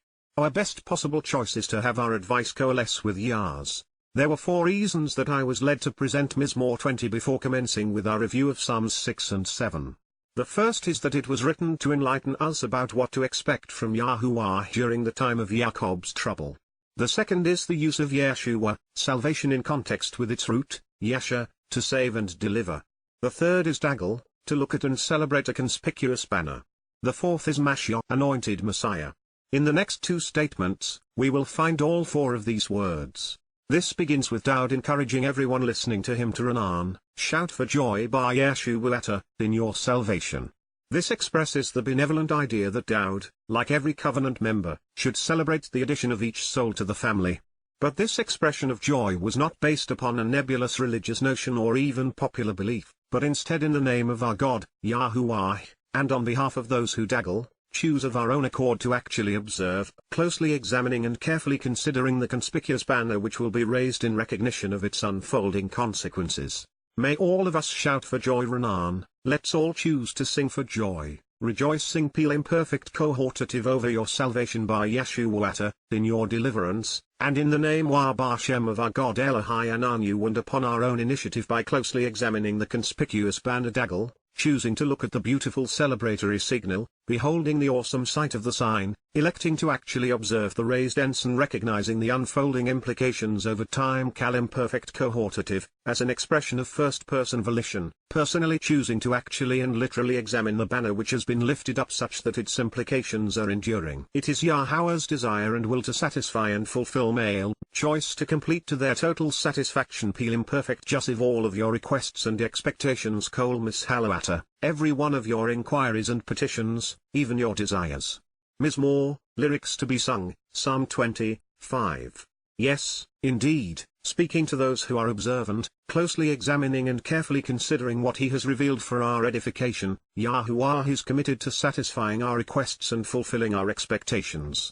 But here, context is king because this was written to those who were saved in the name of God, Yahowah, and who chose to look at the conspicuous and celebratory banner which will be raised. Many of the words written on that sign will have come from Daud, and all will have been inspired by Yahowah, either directly through his prophets or born out of thoughtfully considering what they have written. You could be reading them now as we consider this Mizmor.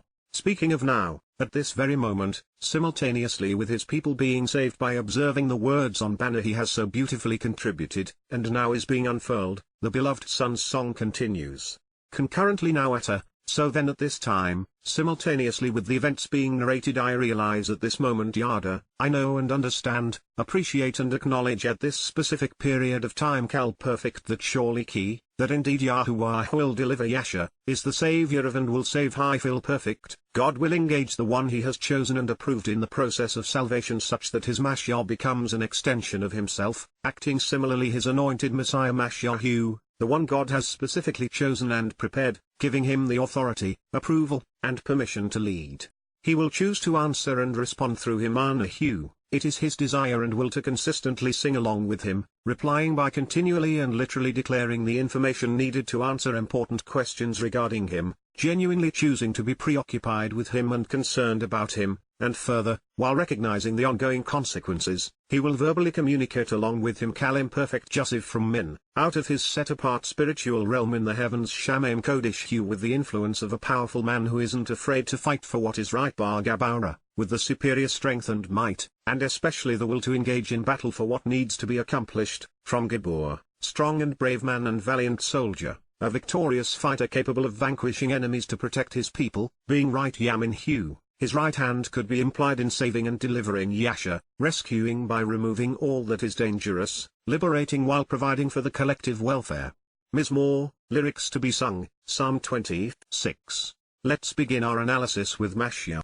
It is translated anointed and it is transliterated Messiah. Mashiach designates someone God has specifically chosen and prepared, giving him the authority, approval, and permission to lead. To determine whom Yahowah was referring, Daud is not only specifically named as Yahowah's Mashiach on numerous occasions, he, on Yahowah's instructions, was Mashiach 3 times. Yahusha, by comparison, was never Mashiach and his name is never associated with the title. Moreover, Daud was a Gabara and Yahusha never fought a battle nor lifted a sword. And as we know, Yahusha is not named in a single prophecy and Daud's name appears more prominently than all others combined. I've heard the rumblings, and I realize that there are those who would prefer to translate Mashiach only as anointed when addressing Daud, and then transliterate it exclusively as Messiah when Mashiach is found in a prophecy pertaining to Yahusha. This approach, however, is replete with 2 challenges which cannot be overcome. First, if Mashiach isn't properly transliterated as Messiah when it is presented as a title, then there is no Messiah. There is no other Hebrew word or concept that would justify it. And second, in Daniel 9, Mashiach is used as an adjective modifying messenger, and not as a title, negating the opportunity to transliterate it as such in reference to Yahusha. In the words of my favorite songwriter, pause now and think about this. To be credible, the rules are simple. Words should all be translated conveying their meaning, while names and titles must be transliterated communicating their pronunciation, then explain should they convey something of interest. With Daud, Mashiach is used as a verb, a noun, and as a title, making him both anointed and Messiah. With the unnamed prophetic announcement in Daniel, the messenger was Mashiach, prepared, authorized, and set apart. Based upon this realization, we have two choices with Yahshua when it is addressing Mashiach. Yahowah can be delivering his Messiah or saving him. Should you be of the belief that it doesn't matter that Yahusha was never actually Mashiach anointed nor named as the Mashiach Messiah, then Yahshua can only be rendered delivered in the sense of providing a savior, because it makes no sense to suggest that Yahuwah Yahshua will save Yahusha. But both concepts work with Daud.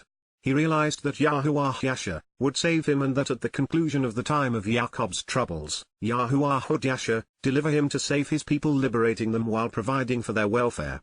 In fact, it is what this prophecy portends. Therefore, this is once again speaking of the second coming of Daud. The timing is correct, as is the subject and the action being described. Yahuwah has been talking all around this realization since the first Mizmor, Psalm, and now, at this moment, it has become certain. But more on this in a moment. We have come to value Ana, to answer and reply for many reasons, the most important of which is that it is the operative verb amidst the Mikrei, invitations, because God is soliciting our response.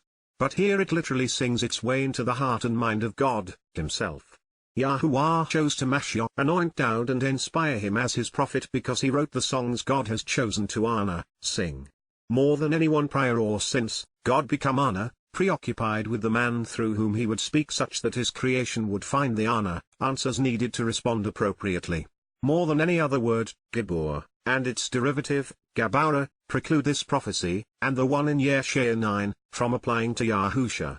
A Gibor is a fighter, one who battles for what is right and is committed to defending his people.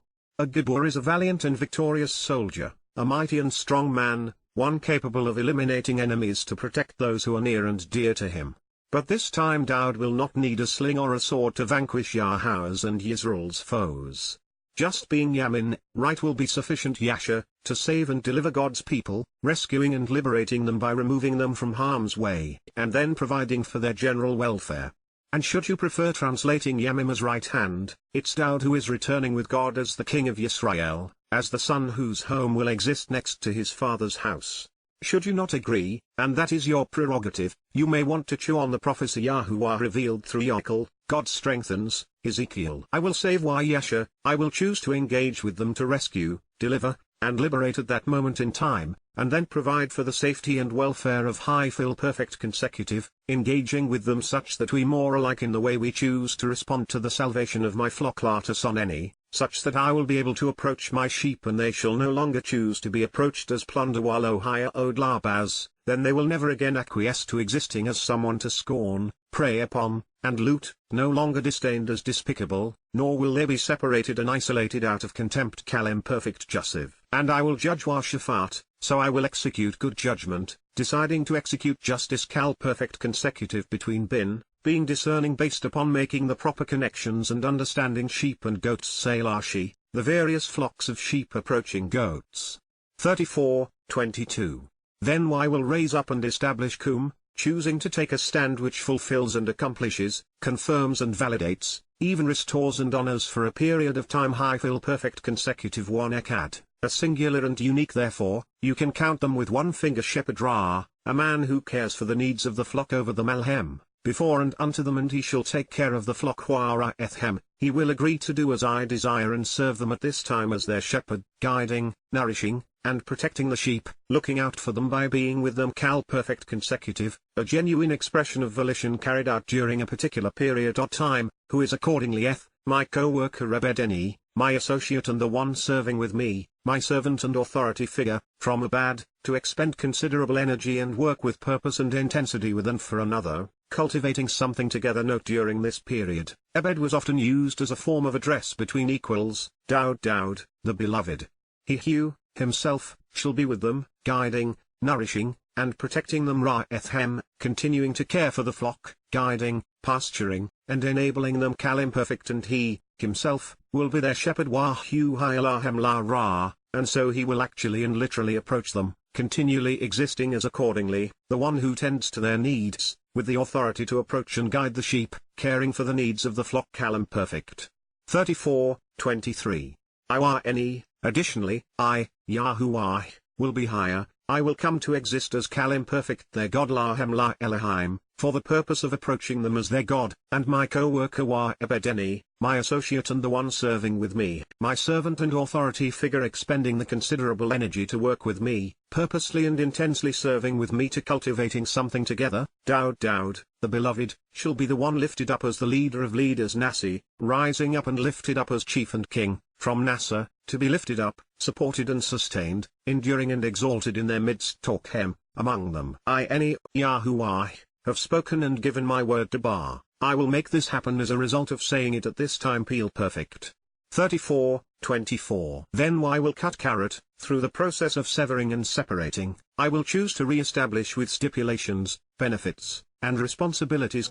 Perfect, consecutive to approach them. Lahem, to move towards them and in their direction. A reconciling. Shalom, a saving and satisfying, friendly and favorable, healing and healthy, peaceful and prosperous, blessed and beneficial family-oriented covenant relationship. Barith, committed compact, binding contract, and enduring alliance between the parties to build a home for the family based upon a promised agreement. And I will observe the Shabbat by bringing an end to Shabbath. I will celebrate the promise of the seventh day by causing to cease and desist, stopping and then eliminating the sites, residences, and reign of evil lives. Rache, the life of those engaged in perverse and misfortunate wrongdoing who are troubling and ruinous, malignant and disagreeable, displeasing and distressful, miserable and injurious, especially the lives of those who are adversarial, as they will be removed from the earth. Minares, taken away from and out of the land and material realm, such that while they the sheep of Yisrael and Yahud are made well and remain Yashab, inhabit and live even in the wilderness. Bar Midbar, within the open places suitable for grazing confidently, feeling safe and secure. Betach, without being vulnerable to attack. Yakel, Ezekiel 34:22-25. It seems pretty darn clear to me, in fact obvious and rationally undeniable. But I realize old myths die hard.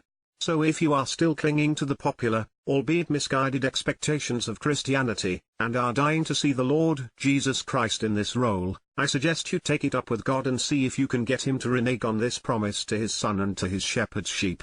Frankly, considering all of this, the Christian notion that Jesus Christ is returning for his church is not just pathetically stupid, it's revolting. It requires Christians to deliberately replace Dowd's name with the one they have concocted from their God and then pretend that Yisrael is representative of their religion. Why not use our eyes and minds and go where the words lead? Why not recognize and accept that this is Yahowah's plan, his choice, and that our interests and his are best served when he uses his beloved son, his Mashiach Dowd, in this way? And speaking of how Yahowah has chosen to use Dowd, here's another example. It is found in Mizmor, Psalm 78, 68-72. So while he chose Basha, he selected and preferred Imperfect, accordingly to be with and near, the people Shebeth, the family and tribe, the subdivision of the nation of shared ethnicity represented by the scepter of Yahudah, beloved of Yah, related to Yah, and to relate to Yahowah along with Mount Zion HaZion, the ridgeline where the signs are posted along the way, which to reveal the correct path to the benefits of the relationship he loves Ahab, he adores and desires, choosing a close personal and affectionate association. 78:68.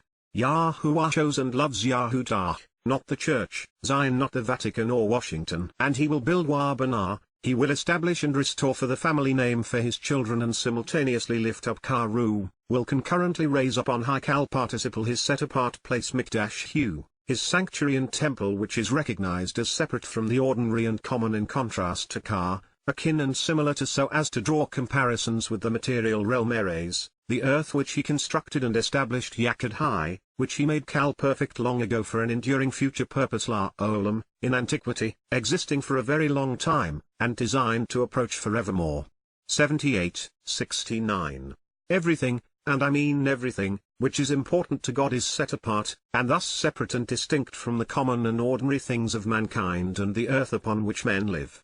And nothing is more common among men than religion and government, societal customs and militarism. From the perspective of choosing and loving Yahowah and Zion, and of building and lifting up that which is set apart, we find Yahowah choosing Daud to shepherd his sheep. He chose Basher, he selected and preferred Cal imperfect, therein bar, within his associate Ebed-Hu, his co-worker and the one serving with him, his servant and authority figure expending the considerable energy to work with him, purposely and intensely serving with him to cultivating something together. Daud, the beloved. He took him Lakakhu, he selected and obtained him, and after he accepted, grasped hold of him, leading him Cal imperfect from Min the paddocks for sheep Miklah, the sheepfold enclosures, 78:70 from Min following after Achar, pertaining to a time subsequent to another in the later or last days nursing Uzu, mother lambs suckling and weaning their young, returning him to Bauhulah, to having him come, being brought and arriving such that he approaches and is included in association with Hiphil perfect shepherding Ra, caring for the flock, guiding and leading, nurturing and protecting the sheep. Cal infinitive construct with respect to Bar, within, among, by, and over Yaakov, the one who supplants his heels, a synonym for Yisrael, from Akab, to supplant and take by the heel along with the consequence and reward of doing so, even the means to circumvent and assail that which is deceitfully and insidiously trodden underfoot, his people Mhu, his family, home, and nation, and with Bar Yisrael. Those who engage and endure with God and are liberated and empowered by God as his inheritance Nashalahu, as his allotment which he will inherit and thus as his possession and property, as that which has been assigned to him as a result of the association. 78:71. The shepherd Yahowah chose to guide his flock, the descendants of Jacob was and remains, Daud. Yisrael is his inheritance. In God's view, the mindset of a shepherd is the ideal training to prepare a man to lead the chosen people.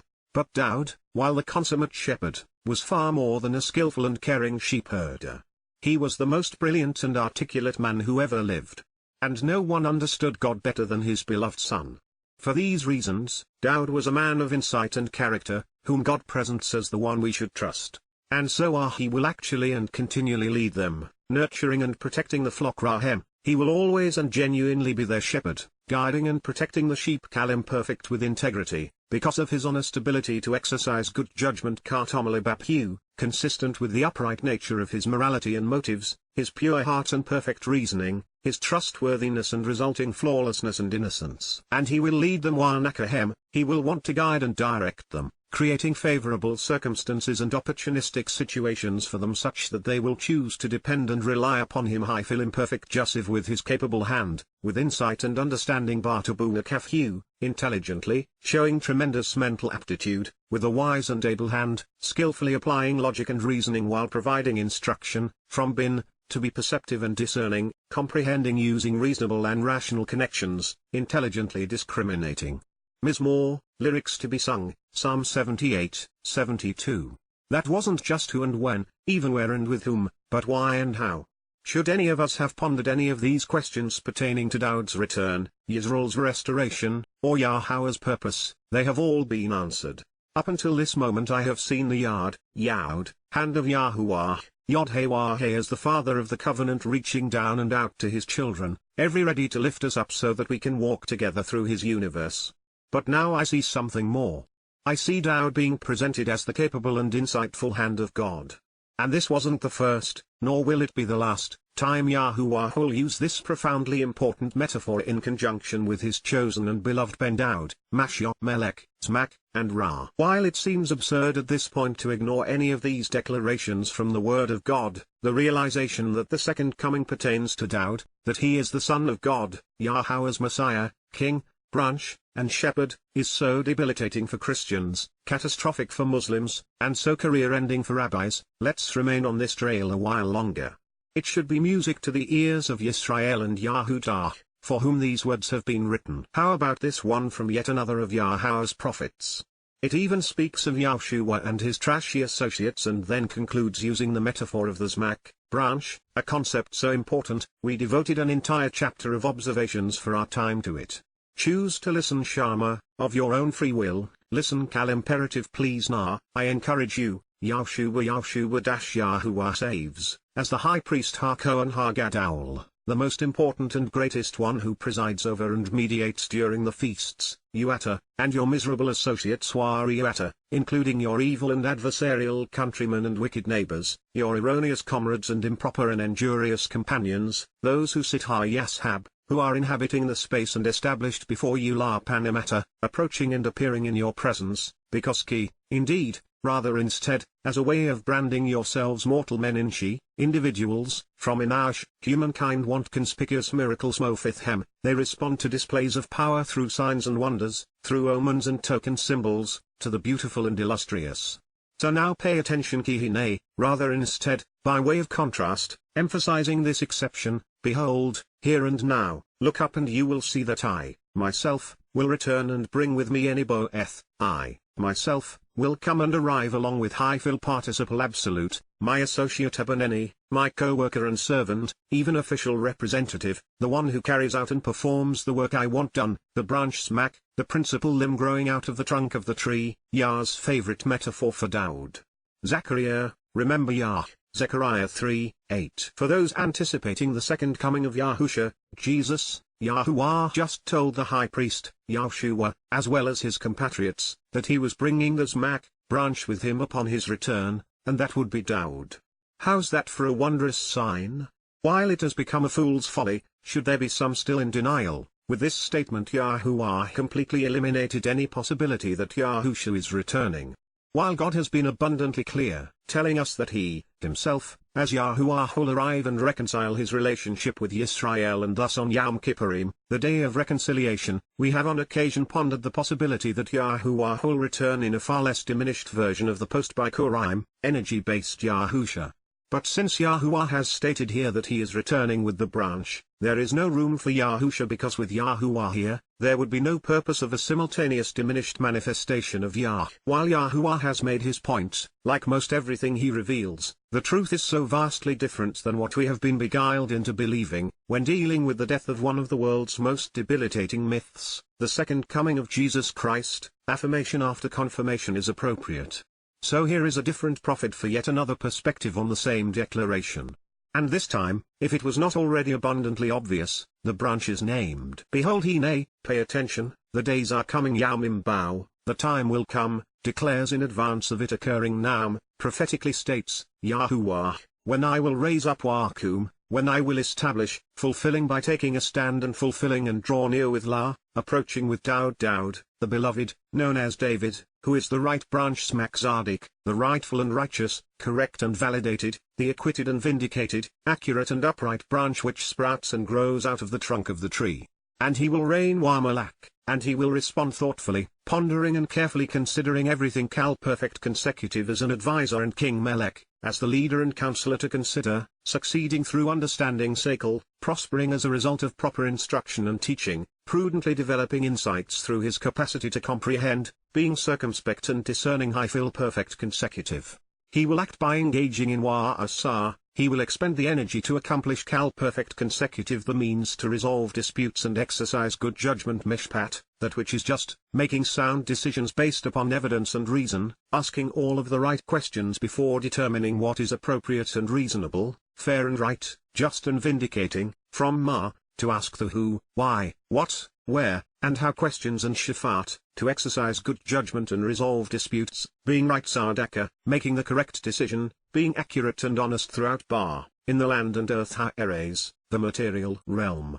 In his days Yamim during this time Yahudah, beloved of Yah, related to Yah, and those who relate to Yah, commonly referred to as Judah will be saved Yasha, will be delivered and liberated Nephilim perfect and Yisrael, those who engage and endure as well as those who are liberated and empowered by God will live shaken, will dwell, abiding confidently and securely safely, undefended and yet without vulnerability. And this is the name Wazeshem so this is the renown and reputation by which to reveal the way to the relationship Asher, to show the correct and proper path to get the most out of life and receive the benefits of the relationship. He will be called Karahu, he will be welcomed by those reading and reciting his words aloud, summoning, inviting, and announcing him, receiving and appointing him Kalim perfect Yahuwah is right, honest, and fair with us Zardak and Anu is in accord with us, just and appropriate with us, and now has vindicated and acquitted us.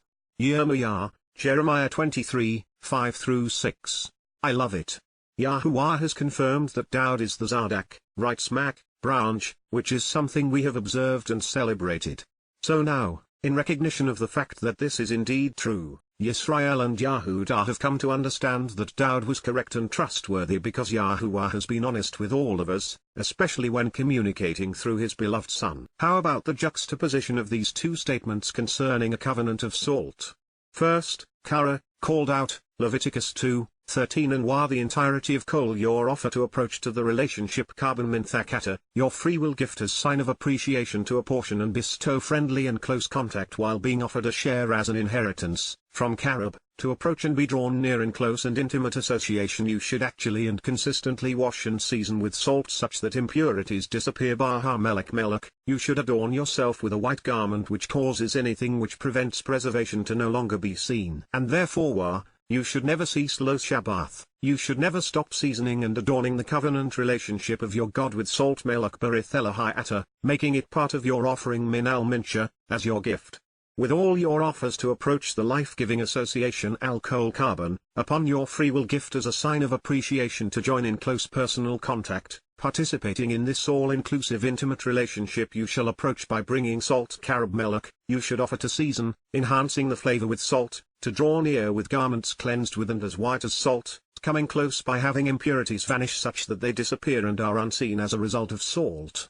Dabri ha-Yamim, 2 Chronicles 13:5. Do you not know Halo Yada Atalah? Could it be that you haven't noticed and are somehow unaware? Is it possible that you are unfamiliar and do not acknowledge? Are you among those who cannot recognize or respect Kal infinitive construct, that indeed ki, surely instead, making a contrast, Yahuwah, God Elohai of Yisrael, engage and endure with God, gave Nathan, bestowed and placed, appropriating and appointing Kal perfect authority and sovereignty over Mamlakal, the realm and kingdom of Yisrael, engage and endure with God to Dowd la Dowd, to the beloved forever la Olam, for all time, to him and to his sons la Huwa la Beni, by a covenant berith, by a familial relationship and binding agreement of salt melech, of cleansed garments and white, preserving apparel.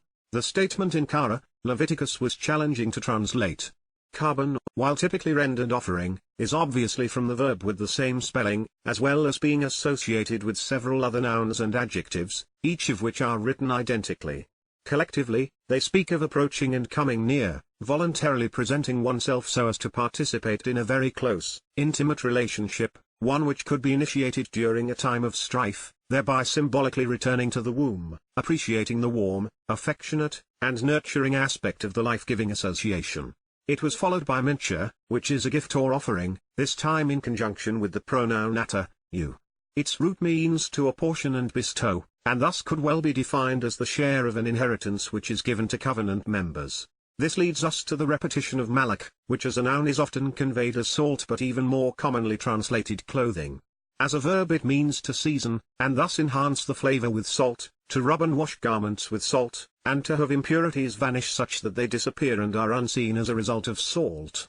That becomes particularly interesting when we recognize that the preferred definition malak salt, but instead clothing, garments, and apparel which cover the body. Twice it is used to describe a rotten and filthy rag, which once washed in salt, becomes a pure white garment. As such, this is all about the purpose of salt, which is to clean, to whiten, to preserve garments, and to add flavor to the relationship, for those who voluntarily offer to approach and draw near in an intimate association with Yah. As a result, when we enter the covenant home we appear perfect while retaining all of the marvelous flavors of our personalities which make us interesting. This means, of course, that Yahusha cannot be the king of Israel because Yahuwah gave this title and inheritance to Dowd. And it makes perfect sense, because why on earth would God want to put a crown on a diminished manifestation of himself? Men are prone to narcissism, not God. It also means that there is a direct and eternal correlation between our desire to approach Yahuwah during the Mikrei, the covenant, and Dowd, one as enduring and spicy as salt. In the unlikely event that you or someone you love is caught up on the notion that Dowd is the eternal king of Yisrael, not Gentiles, then you may want to consider and share some of the concluding thoughts in Mizmor 18, particularly 41 to 46 and 49 to 50. First, speaking of God not answering nor saving those who do not know him, Dowd wrote, "Desperate, they cried out and pleaded for help. Yahowah, intensely and urgently the rich and famous, the respected elitists, implored, requesting assistance, literally crying Peel imperfect, but while there was no savior in Moshe, no one to deliver them because they had not considered the who, when, where, why, or how of their salvation from Ma, to question and Yasha, to save for Al, because Yahowah did not answer while Oanahem, did not respond or even pay any attention to them. Cal perfect 18:41 So I pulverized them Shakachem, I crushed them, grinding them. Cal imperfect accordingly as Ka, comparatively akin to dust Afa, dirt, minuscule matter before Al the presence of the spirit Panaruwak, the appearance of the wind, like Ka, as if they were the muck and maya tyt, the slimy wet dirt and ground in mud. Even the pulverized earth and nature of the debris of the broad and open way the outside public places, streets, outdoor forums, and marketplaces where people move around, do their business, and congregate. I cast them out, expelling their pathetic delusions and fantasies. I called them out and exposed their worthless vanity and meaningless existence. I feel imperfect. 18:42 You enabled me to survive Palatheni, you delivered me, saving me while making me safe and secure in the midst of the unfavorable circumstance. Peel imperfect in the midst of min, out of the contentious quarrelsome disputes ribe, the strife and conflict, the hostile opposition and grievances, the infighting and accusations, the taunts and insults of people and nations of family and country. You placed me Simeni, you positioned and appointed me Cal imperfect as the head La Roche, as the leader, over and above, as the ruler who governs, first and foremost and right from the beginning of the Gentiles, of people, cultures, and countries estranged from Yisrael Goim, of those who are not Yahudem, Jews, of the enormous confluence of ethnicities, of large and varied populations groups in different geographical locations, of those who are uncultured pagans and heathens estranged from the covenant, people and nations extended family and countries I have not known. Lo Yada, I have not been familiar or acquainted and do not understand Cal perfect, such that they engaged with me Abadeni, they worked with me, acting upon what I had said and say, and even serving me Cal imperfect.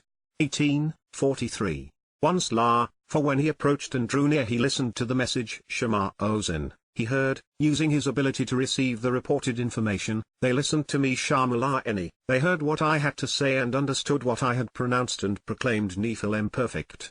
The offspring of Beni, the children and group associated with, from Banar, the family and home re-established by the foreigner who paid attention and came to understand Neka, someone else from a different place and time, from Neka, someone who, by being observant and discerning, has come to recognize, acknowledge, and become acquainted with and then comprehend something which deserves our highest regard and respect, have come to know that they have been deceived about me Kakash La Eni, and so they will cringe as a result of having been lied to and for having spoken untruthfully about me Peel imperfect.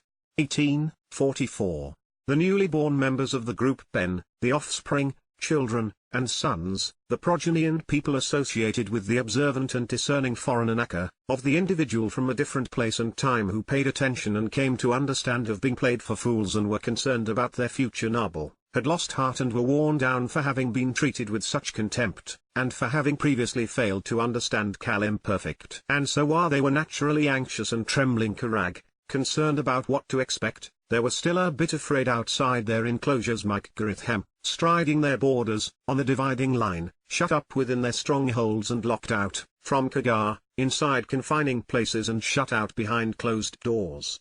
18:45 Yahowah lives exists and animates life, is vigorous and robust, is alive and growing, so blessed and beneficial Barak, and therefore commends, kneeling down in love and adoration to lift up Cal participle is my rock Jreni, my firm foundation, speaking of the rocky ridgeline of Zion on Mount Moriah. Exalted high above Rube, in a higher more elevated place in greater dimensions, choosing to take action from on high Cal imperfect Jussiv is the God Elohim of my salvation Yeshe, my deliverance and prosperity. 18:46 Why question the God Ha-El who gave Ha Nathan, who appointed, assigned, and allowed, bestowing kal participle to me the right to seek retribution nakamala to me the responsibility of holding accountable and punishing, justifying payback against those who have inflicted harm, avenging those they have hurt, speaking to debar, using words, written and spoken, to communicate a message and address the family, nation, and people under me and succeeding me thakatheni, in this orderly arrangement which is neither random, chaotic, or capricious. 1847 Why question the God who enabled me to survive safe and secure Palatheni, who delivered me, saving me while protecting and delivering in the midst of the unfavorable circumstance, even causing me to be born anew to rescue and save in the midst of those who are opposed and hostile to me Obibeni, those conveying their animosity and rancor toward me. Moreover making the correlation and even more importantly, you lifted me high above and exalted me Rumeni, you raised me up on high, honoring me, while taking action with me over min, from those who rose up and stood up against me Kumeni, those who took a stand, establishing themselves and inciting others against me, and away from min the malicious false witness of man's destructive and violent nature Hamas, the deadly, unjust, and errant character of humanity, the war-prone, plundering, and malevolent propensity of mankind, defending me Natsaleni, protecting, sparing, and saving me. 1848. For this reason Alken, on this account, therefore, it is proper, correct, and right that I want to thank you Yada. I choose to publicly acknowledge my appreciation, extolling your attributes, expressing my admiration for you, which is what you desire hyphil imperfect cohortative jussive, ongoing implications of first and third person volition with Dowd engaging with the Gawim such that they act more like him among the Gentiles Baha Gawim, the people of different ethnicities and geographic locations, Yahowah, and chose to sing Wazamar, and make music with vocals and instrumentation, singing Peel imperfect cohortative to your name La Shemata. 1849. Tremendously great Gadol, growing in special dimensions and time, honorable and glorious is the salvation Yeshua, the freedom and deliverance for his sovereign leader Melech, his king, the one he has chosen to provide counsel and advice, and his head of state and engages demonstrating asar, acts to advance, performing to promote enduring mercy, unfailing kindness, and steadfast devotion wa kesed, great affection and unwavering love to lie his anointed Messiah Mashiach, the one he set apart, prepared, and dedicated to lead, anointing, for Dowd, the beloved and his offspring wa Lazerahu, and also for his seed, for that which he has sown, his posterity and descendants forever and ever ad olam, for all eternity. Mizmor, Song, Psalm 18, 50. Returning to the 20th Mizmor, and affirming the previous translation of and resulting conclusion of Psalm 27 were accurate, Dowd would go on to sing, there are those in chariots and the weapons of war Bahariseb, in armed and mobile military vehicles as well as those in high horsepowered swift flying machines Bahakur, but we Ananu remember and proclaims Arkar, invoke hyphil imperfect the name Bashem of Yahuwah, our God Elohai Ananu. Mizmor, lyrics to be sung, Psalm 27. I'd be willing to bet that we have all heard it hundreds of times, and the lie is always the same: we must show respect to those serving in the military because without them we'd have neither life nor liberty. Today there is no correlation between this patriotic platitude and reality. Moreover, it is counterproductive. The enormous cost of a military bankrupts a nation, deprives everyone of their liberty, and especially those who enlist, tends to cause nations to intervene in the affairs of others, and causes the unwary to trust men rather than God. This hasn't always been so. Circa 1000 BCE, Yisrael was in a crucible of fire. She was surrounded and constantly harassed by the Egyptians, Philistines, Amalekites, Moabites, and Assyrians, not unlike today with the Egyptians, Syrians, Palestinians, Saudi Arabians, Turks, and Iranians. Protecting his people was something that resonated with Dowd, especially as a shepherd, but even he knew that it wasn't his arm or sword, nor even his courage, which prevailed, but instead the God behind them. They collapse and fall Hemkara Nafel, but we rise and stand upright Kum, our established Kal perfect, helping by becoming witnesses while sustaining one another Yud, providing testimony on our own initiative Hitpale imperfect. Mizmor, lyrics to be sung, Psalm 28. The more we know and trust Yah, the more likely it is that we will prevail. And in this regard, God's words are mightier than any sword. 3,000 years ago Dowd realized that the battle of his life, indeed, the mother of all wars, was still to be waged. The world would besiege Israel as never before. And yet, he was ready for action, willing for his God to deliver him into the fray. Daud was a fighter, devoted to protecting his flock. It is one of the many things he shared in common with his father. Yahowah, deliver Yasha, liberate and save by hyphal imperative paragogic hecohortative. God engages Daud such that he comes to mimic God while emphasizing the idea that they are both choosing to work together. The king Hamelech, the royal ruler, the one who carefully considers and thoughtfully responds, providing counsel and advice. He wants to provide answers and respond to us Ana and Anu. It is his Yahowah's desire to continually sing along with us, replying by literally declaring the information we need to answer important questions regarding him, genuinely choosing to be preoccupied with us and concerned about us, cognizant of the ongoing consequences, and he will verbally communicate to us Kal imperfect jussive in the day by Yam we call out our invitation and summons Kara and Anu. We proclaim and announce our decision to meet Kal infinitive construct. Mizmor, lyrics to be sung, Psalm 29. That day, this day, is still on our horizon. It will occur in the waning days of the 6th millennia of Yah. As the world surrounds Yisrael as a pack of rabid wolves, Daud will wield the ultimate weapon, the word of God. My intent was to translate the 21st Mizmor, Psalm next, and then somehow weave in relevant statements I found in Yeshaya 51:12, Kara 25:49, Yirmiyah 30, and then 48 through 53, followed by Zechariah 13, before returning our attention back to the 6th and 7th songs of Daud. But I cannot present the 21st without reviewing the 19th, since it is the personal favorite of so many in the covenant, nor stop there recognizing that Yahusha cited the 22nd to explain his purpose. And then of course, there is the 23rd, the beloved song of the beloved shepherd. With so much to learn and share, we are simply going to turn the page and begin a new chapter with where we left off the 6th Mizmor. And from there, we will go where its words lead.